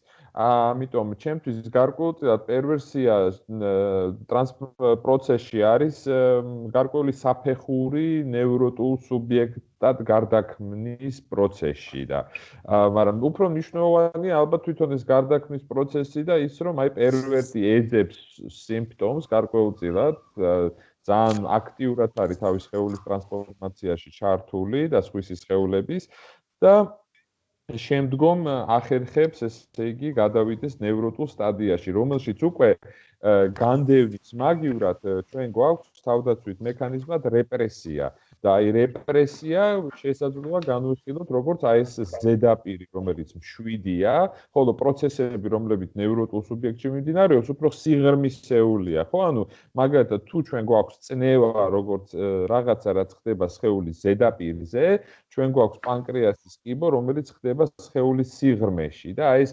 გარკვეულწილად სიმბოლური განსხვავება სიმპტომის, ესე იგი არსებობა არ არსებობის, რომელიც საშუალებას იძლევა რეპრესირება მოხდეს, აგრეთვე ტოპოლოგიურად შესაძლოა სხეულზეც აისახება როგორც ზედაპირული პროცესის ჩანაცვლება სიღრმისეული პროცესით. აი ესე ხედავ მე ამ კლინიკას და ნუ ნევროტიკის შემთხვევაშიც რა თქმა უნდა იქ სიმპტომისგან განთავისუფლება არ ხდება, არამედ ხდება არაჯანსაღი სიმპტომის ჩანაცვლება ჯანსაღი სიმპტომით. ანუ ეს ლაკანის კლინიკა სიმპტომი ყოველთვის გჭირდება, რომ რაღაცა ფსიქოსომატურად განვიცადოთ როგორც მთლიანმა სუბიექტმა და არ დავიშალოთ, ესე იგი რეალურ სომად, სიმბოლურ ტვინად და იმ წარმოსახვით შეგრძნებებად. ანუ ეს მთლიანობა შეიძლება რომ უფრო დააკონკრეტო შენი შეხედულება, იმიტომ რომ ანუ ხო. ანუ ვერ გავიგე რაღაცა, მე ვერ გავიგე, აბა თქვი მითხარი. ნორმალურად ისე ხმა? კი. ანუ იმას ვამბობ ამ შემთხვევაში რომ მაგალითად რასაც შენ ამბობ რომ აი ჩიკაგოს სკოლაში არის უფრო ესე იგი ზოგადი მიდგომა ფსიქოსომატიკისადმი სადაც მაგალითად შფოთვა, წნევა, აჩქარებული გული და ასე შემდეგ ფსიქოსომატიკად განიხილება, ხოლო ფრანგულში არის უფრო ვიწროდ, სადაც განიხილება უფრო კონკრეტულად ფსიქოსომატური პროცესები, რომ უფრო სიმბოლურად ვლინდებიან, ეს ჩემი აზრით არის ერთი მთლიანობის ნაწილი და აი ლაკანისტური მიდგომა საშუალებას გაძლევს, რომ აი დაინახო, ესე იგი, იქ როგორ ლაგდება ურთიერთობა იმ რეალურთან სხვადასხვა ესე იგი კლინიკის შემთხვევაში, ანუ მაგალითად როგორც აღნიშნე, შეიძლება ადამიანს ჰქონდეს რაღაცა ძალიან აფეთქებული კლინიკა გამოვლინების ფსიქოსომატიკის, სადაც შფოთავს, თავის ტკივილი აქვს, წაკრული აქვს, ესე იგი აშკარად სიმპათიკური სისტემის აქტივაცია სახეზეა და შემდეგ ჩვენ გვაქვს მაგალითად ეს მშვიდი ძალიან დალაგებული ადამიანები, რომლებიც აი შენი кейსის შემთხვევაში ხო, ანუ ქონდა ეს შფოთვა, მოვიდა ანალიზზე, ეს ნევროტული შფოთვა ხონდა ძალიან გამოსახული ამ ნევრასთენიით და შემდეგ რა ხდება? ხდება გარკვეულწილად, ესე იგი, ქვეცნობიერის, გაძლიერება იმ მხრივ, რომ პირიქით შესუსტება და რეპრესირება მაგივრად ქვეცნობიერი იყოს, ესე იგი, განდევნილი და ეს უფრო რეალობა იყოს ქვეცნობიერი, მისი უფრო განდევნა ხდება, ანუ ამ პერვერსიული რაღაცა ძალიან გამოხატული ისტერიული სიმპტომის ჩანაცვლება ხდება უფრო ობსესიური, ესე იგი, გაკონტროლებული სიმპტომი და აი ამ პირობებში უკვე ეს სტრესი არ არის იმდენად ზედაპირზე, ხო, არამედ აგრეთვე სტრესი სიღრმეში გადადის და უკვე შეიძლება მოედოს გარკვეულ ორგანოს. ამ შემთხვევაში, ესე იგი, ჩვენ როგორც ანალიტიკოსები ყოველთვის მივყვებით, ესე იგი, ნევროტიზაციის გზას, ჩვენ ესე იგი სხვა გზა ფაქტიურად არ გვაქვს მუშაობა, იმიტომ რომ ჩვენ ვცდილობთ სუბიექტი ჩამოვაყალიბოთ და ამისთვის აუცილებელია სტრუქტურის გაძლიერება, მაგრამ ამავდროულად აი შესაძლოა მოხდეს ის, რომ რა გარკვეული გადაწყვეტა მოხდეს რაღაცა პერვერსიული სიმპტომის ნევროტულად, რომელიც შეიძლება აღმოჩნდეს უფრო ესე იგი ანუ ეს death drive, ანუ ეს სიკვდილის ფაქტობრივად არც ვიცი როგორ არის სიკვდილის მამოძრავებელი. ხო და ეს სიმბოლიზაცია შესაძლოა აღმოჩნდეს უფრო ფატალური გარკვეულწილად, იმიტომ რომ იქ უკვე ხდება სიმბოლიზაცია, იქ უკვე ხდება ნივთის ჩანაცვლება სიმბოლოთი thing და symbol, ესე იგი ენაცვლება things. მაგრამ ამავდროულად, ესე იგი, ხდება, ესე იგი, გადაწყვეტა maturation, ანუ გაზრდა ბავშვური პრეედიპურ მდგომარეობიდან გადასვლა პოსტედიპურ მდგომარეობაში, რაც აუცილებელი პროცესია, უბრალოდ ცხოვრების გარკვეულ ეტაპზე ადამიანს შეიძლება ჰქონდეს ამისი უტკივნეულოდ გადატანის რესურსი და გარკვეულწილად ვერ ჰქონდეს, ხო? ანუ ეხლა ცოტა სპირიტუალურად ვიძახი, მაგრამ აუცილებელი პროცესია და მძიმე ბევრი ადამიანისთვის 40 წლის აცისთვის შეიძლება აღმოჩნდეს უმძიმესი პროცესი მაგალითად. ხო, მესმის გასაგები ალბათ შეიძლება, ანუ ის რომ სომატიზაციის შემთხვევაში ფსიქიკური ეკონომია უფრო ღრმა და სტაბილური ხდება, ანუ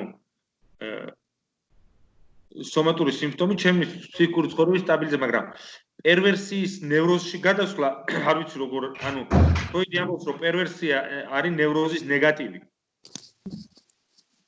ანუ რაც ნიშნავს იმას, რომ ის რაც პერვერტთან არის ამოტრიალებული ხელის გულზე, ნევროტიკთან არის ჩაბრუნებული, ისევე როგორც მაგალითად ჩვენ რომ ნახავთ ფირით რო ვიღებდით ლენტით, ფოტოაპარატში ლენტს ფირს რო ვდებდით.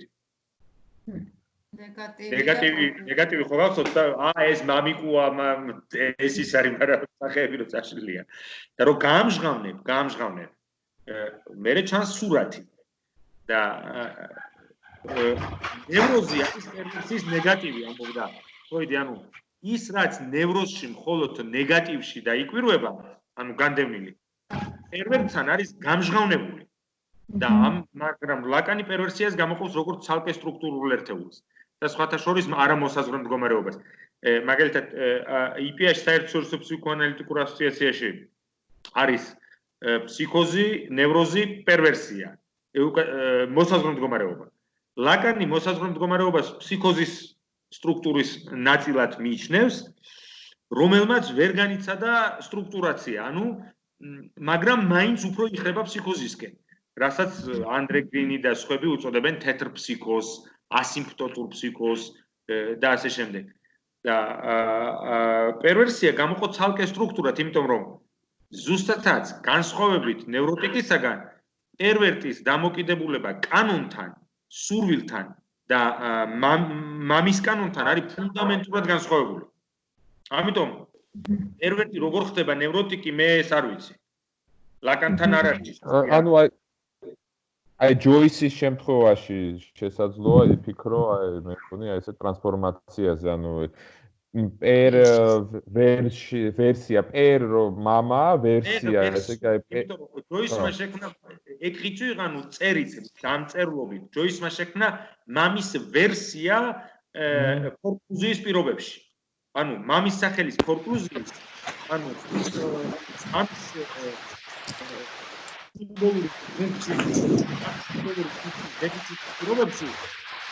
გიგა არის მის შენი ხმა, ზღვის ხმა ისმის. ზღვის ხმამ გადაგვხარა. ეხლა შევგაცროთ. არ გაცივდე შილო, რა საკეთე? ცოცო, რა გითხარი დაუწიე ხმას თქო.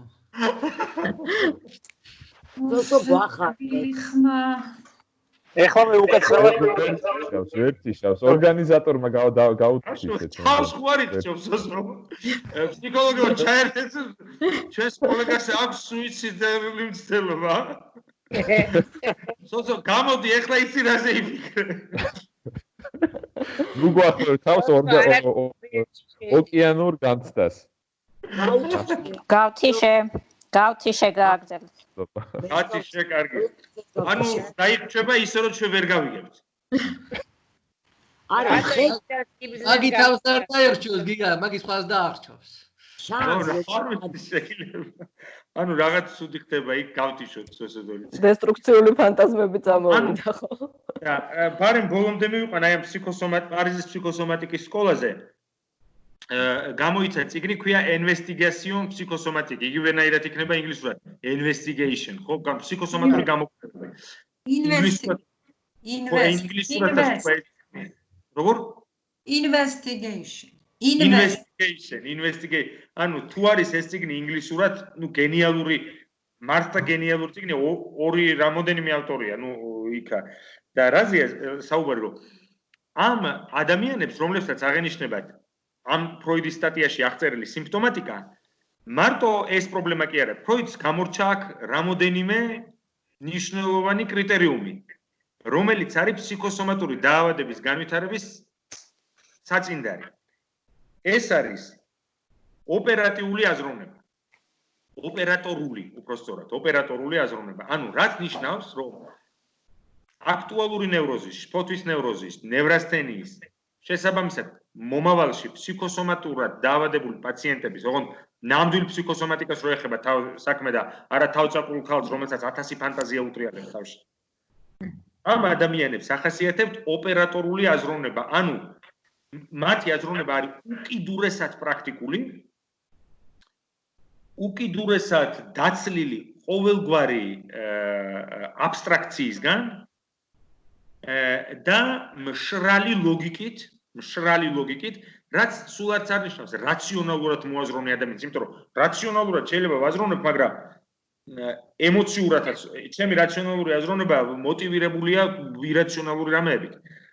ასეთ შემთხვევაში საქმე ეხება იმას, რომ მაგალითად მუშაობ, ნახე როგორ აქვს აღწერილი მიშელ დე მიუზენს, მუშაობს, კარგი მუშაკია, არასდროს არ ეშლება არაფერი, მოდის, მეუღლეც არის, მაგრამ ყველაფერი არის საშუალო, სტანდარტი.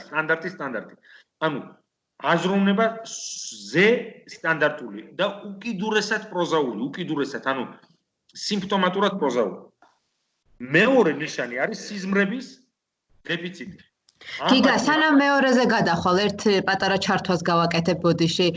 ანუ ოპერატიული აზროვნება ხო არ უკეთებს ელიმინაციას ფანტაზმს. იმიტომ რომ მე სადაც ვსწავლობ ახლა, რატო ვკითხულობ ახლა ამას ვიტყვი. მე სადაც ვსწავლობ არის მაგ ზუსტად ფსიქოსომატური ინსტიტუტის მემკვიდრეობა ერთგვარი ჩემი ფაკულტეტი. ხო და ესეთი ლექტორი მყავს ერთ-ერთი მარსელა გარგილო, შეგიძლია მე მოძებნო მისი სტატიები, რომელიც თუ გველაპარაკება სომატურ დაავადებებში ფანტაზმის მნიშვნელობაზე. და აი თუ გახსენდება პიგმალიონის ლეგენდა, ბევრს რო ფიქრობს და ეს ფანტაზია სიცხადეში რომ მოდის, ხო, ბოლოს. აი ამას გვეუბნება ხშირად, რომ ძალიან ხშირად ეს დაავადებები ერთგვარი ფანტაზმის შედეგიც არის. ანუ ფანტაზმი, რომელსაც წინასწარმეტყველური მარცვალი აქვს. აი სულ ამას უსვამს ხოლმე ხაზს. უფრო სწორად, ფანტაზმი, რომელიც გაიყინა სომაში, როგორც მაგალითად, აი არქეოპტერიქსი ან პრეისტორიული ხვლიკი შეიძლება იყოს ვულკანურ ლავაში ჩაყინული. ხო, რა თქმა უნდა, ანუ წინასწარმეტყველება ესე ნამდვილი წინასწარმეტყველება კი არა. ხო, ამ ფანტაზმს ფსიქოსომატურ პაციენტთან დინამიკური ფუნქცია დაკარგულია. ანუ მაგალითად იგივე ფრანსუა დუპარკი, აი დღეს წავიკითხე ეს სტატია ფრანსუა დუპარკის, ამბობს მე წავიკითხე გადასარევი სტატია, კი, ძალიან კაი სტატია. ძირითადი ფანტაზმების ფორკლუზია, ანუ გახლეჩა და ყოველ შემთხვევაში პიერ მარტი ფიქრობდა რას, რომ და ეს სკოლა რა, პარიზის ფსიქოსომატიკის, რომელიც შენიშნავს, რომ სიზმრების წარმოსახვის საშინელი დეფიციტი. ან სიზმარი, თუ ეს სიზმრებათ, ეს სიზმრებათ ძალიან პროზაული. მივდიოდი ქუჩაში, შემხვდა მანქანა, ჩავჯექი და წავედი. არანაირი აფექტი, არანაირი ემოცია, არანაირი განვითარება სიუჟეტის. შესაბამისად, აგრეთვე საშინლად დეფიციტური და ღარიბია პაციენტ ასოციაცია. რა მოგდით თავში ამ სიზმარზე? არაფერი, რა უნდა მომდიოდეს. ამასობაში გაითვალისწინეთ, რომ ამ წარმოსახვითი, ფანტაზმატიკური და ფსიქოაფექტური გაღარიბების ფონზე პაციენტს აქვს უმძიმესი სომატური მდგომარეობა. ანუ რამდენადაც დაცლილია ფსიქოაფექტური და წარმოსახვითი და ფსიქიკური შინაარსებისაგან პაციენტის თავი, იმდენად დამძიმებულია სომატური დაავადებით მისი სხეული. ამიტომ სარისკო მდგომარეობა და შესაბამისად ამ მდგომარეობას ახასიათებს ალექსითიმია, ანუ უემოციობა, ან და როგორც კი ემოცია უნდა, აი ზუსტად გიორგი რასაც შენ ამბობ, რომ ხდება გახლეჩა ფსიქოსა და სომატურს შორის, ფსიქესა და სომატურს შორის, როგორც კი ემოცია უნდა განიცადოს ფსიქიზაცია სომატიზაციას განიცდის იმ წუთში. ამ ტიპის პაციენტები ამბობენ, რომ როცა უყურებ ინდურ ფილმს, ტანში მაჟრიალებს. როდესაც ხედავ რაიმე ამაღელვებელს, იმ წუთში ან ცრემლები მოსდის, ან ხელები უოფლიანდება და ძალიან ხშირად ვერ იტანენ მძაფრ ემოციურ გამოცდილებას, იმიტომ რომ ეს მძაფრი ემოციური გამოცდილება შობს აგზნებას, უმს, რომელიც გადამუშავებას ვერ განიცდის და შესაბამისად მე ფილმს უყურებ თუ რაიმე სცენას, მე აქედან ხელოვნება ჩემზე ვეღარ ზემოქმედებს, იმიტომ რომ მე ხელოვნებით გამოწვეულ აგზნებას ვის მეტაფორიზაციას ვეღარ ვახდენ. და ხელოვნების ნიმუში მაგალითად პოეზია ხდება ჩემთვის უხეში სტიმული, რომელმაც აღმაგზნო, მაგრამ მე ვერაფერი ვეღარ ვქენი ამ აგზნებას და ისევ სომატიზაცია მოვახდენ. ანუ აგზნების ფსიქიკურად გარდაქმნის მქნა განიცდის მარცხს და ვლინდება ნამდვილ ორგანულ დაავადებაში.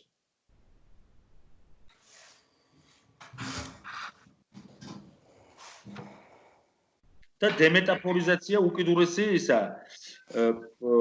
და ცხოვრების შემოქმედებითი აქტივობა არის საშინლად გაღარიბებული ამ პაციენტებთან. ანუ ფროიდი ამაზე არ ლაპარაკობს ამ სტატიაში, იმიტომ რომ ამდენ ყურადღებას აღარ უთმობს იმდენად ძლიერია ეს სომატური სიმპტომები და იმდენად მაგრამ საქმეც იმაშია, რომ რა კითხვას სვამს ფსიქოსომატიკის სკოლა პარიზის. რომ რატო მოხდა, რომ პაციენტების ერთმა ჯგუფმა განავითარა აქტუალური ნევროზი, ანუ ან ნევრასთენია, ან შფოთვის ნევროზი და ამის შემდეგ სომატიზაცია და მეორე ჯგუფმა პაციენტების არასდროს არანაირი თავშეკავება, ავიღოთ იოგები, ავიღოთ სამონასტრო ცხოვრება, ავიღოთ სპორტსმენები, 1000 მიზეზია თავშეკავების. ან უბრალოდ ქართველები 90-იანებში 2000-იან წლებში და შემდეგ. არა ხო, ვერ ვიტყვით რომ ჩვენ, ვერ ვიტყვით რომ პურიტანულ კონსერვატიულ საზოგადოებაში მეტი პანიკური აშლილობა ვიდრე 21 საუკუნეში, იმიტომ რომ ჩვენ ვიცით რომ 21 საუკუნის პანდემია არის პანიკური აშლილობა. რაც გინდა სექსუალური აქტივობა დაშვებულია, მაგრამ აღმოჩნდა რომ სექსუალური, ესე იგი, აღმოჩნდა რომ ორგაზმი ერთ სიტყვით საერთოდ არანაირ კავშირში არ არის ნევროსთან. ამიტომაც ფროიდი მომავალ თავის შრომებში, თუმცა პოლოგანასუნი არის ესეთი ფსიქოანალიტიკოსი ელენე და ნანუკა იცნობენ, რომელიც ნორმალური არ არის, აი ითulis რაღაცეებს და თქვა რომ ფროიდსო სექსუალური აქტიო თავის 20-ომეულში მხოლოდ 6-ჯერ აქვს ეს ტერმინი ნახმარიო. ანუ იმდენად მისთვის უკვე 1900-იანი წლებიდან სექსი როგორც ასეთი იმდენად ნაკლებად მნიშვნელოვანი ხდება და იმდენად უკიდურესად კომპლექსური ხსნება ხდება სექსუალურად, რომ საერთოდ ხვდება რომ სექსუალური აქტი არაფერში არ არის და უფრო მეტიც აი ამ სტატიაში რო ამბობს რომ აი ქალს რომელსაც შვილი მოუკვდა იმასაც კი რომ იმის გამო განავითარა რომ არ ქონდა ნორმალური ცხოვრება. ნაშრომში ველური ფსიქოანალიზი ამბობს რომ ველურია ფსიქოანალიზი, როდესაც ისტერიული პაციენტი მიდის შფოთვითი სიმპტომებით ექიმთან და ექიმი ეუბნება თქვენ უნდა გათხოვდეთ, თქვენ უნდა გაიჩინოთ მამაკაცი, ან უნდა თქვენ გააჩინოთ ბავშვი. სხვათა შორის კომუნისტების დროს ნევროლოგების 90% პანიკური აშლილობების მქონე ქალებს ეკითხებოდნენ, იმიტომ რომ ისინი ნევრასთენიის კლინიკის გავლენის ქვეშ იყვნენ, ეკითხებოდნენ გააჩინეს შვილი და ყველაფერი გაგილისეუბნებოდნენ. და ფროიდი ამბობს კიდევ ერთი კომუნისტი, ხო, ფსიქოანალიტიკოსი მახსენდება, რომელსაც ლაკანი ზუსტად ამის გამო აკრიტიკებს. ხო, რომ მას თუ ესე იგი ის ამბობს, რომ საერთაშორისო ფსიქოანალიტიკურ ასოციაციას ჩახვევა აქვს ამ ორთოდოქსულ ინტერპრეტაციაზე ოედიპოსის კომპლექსის და ყველაფერს ამ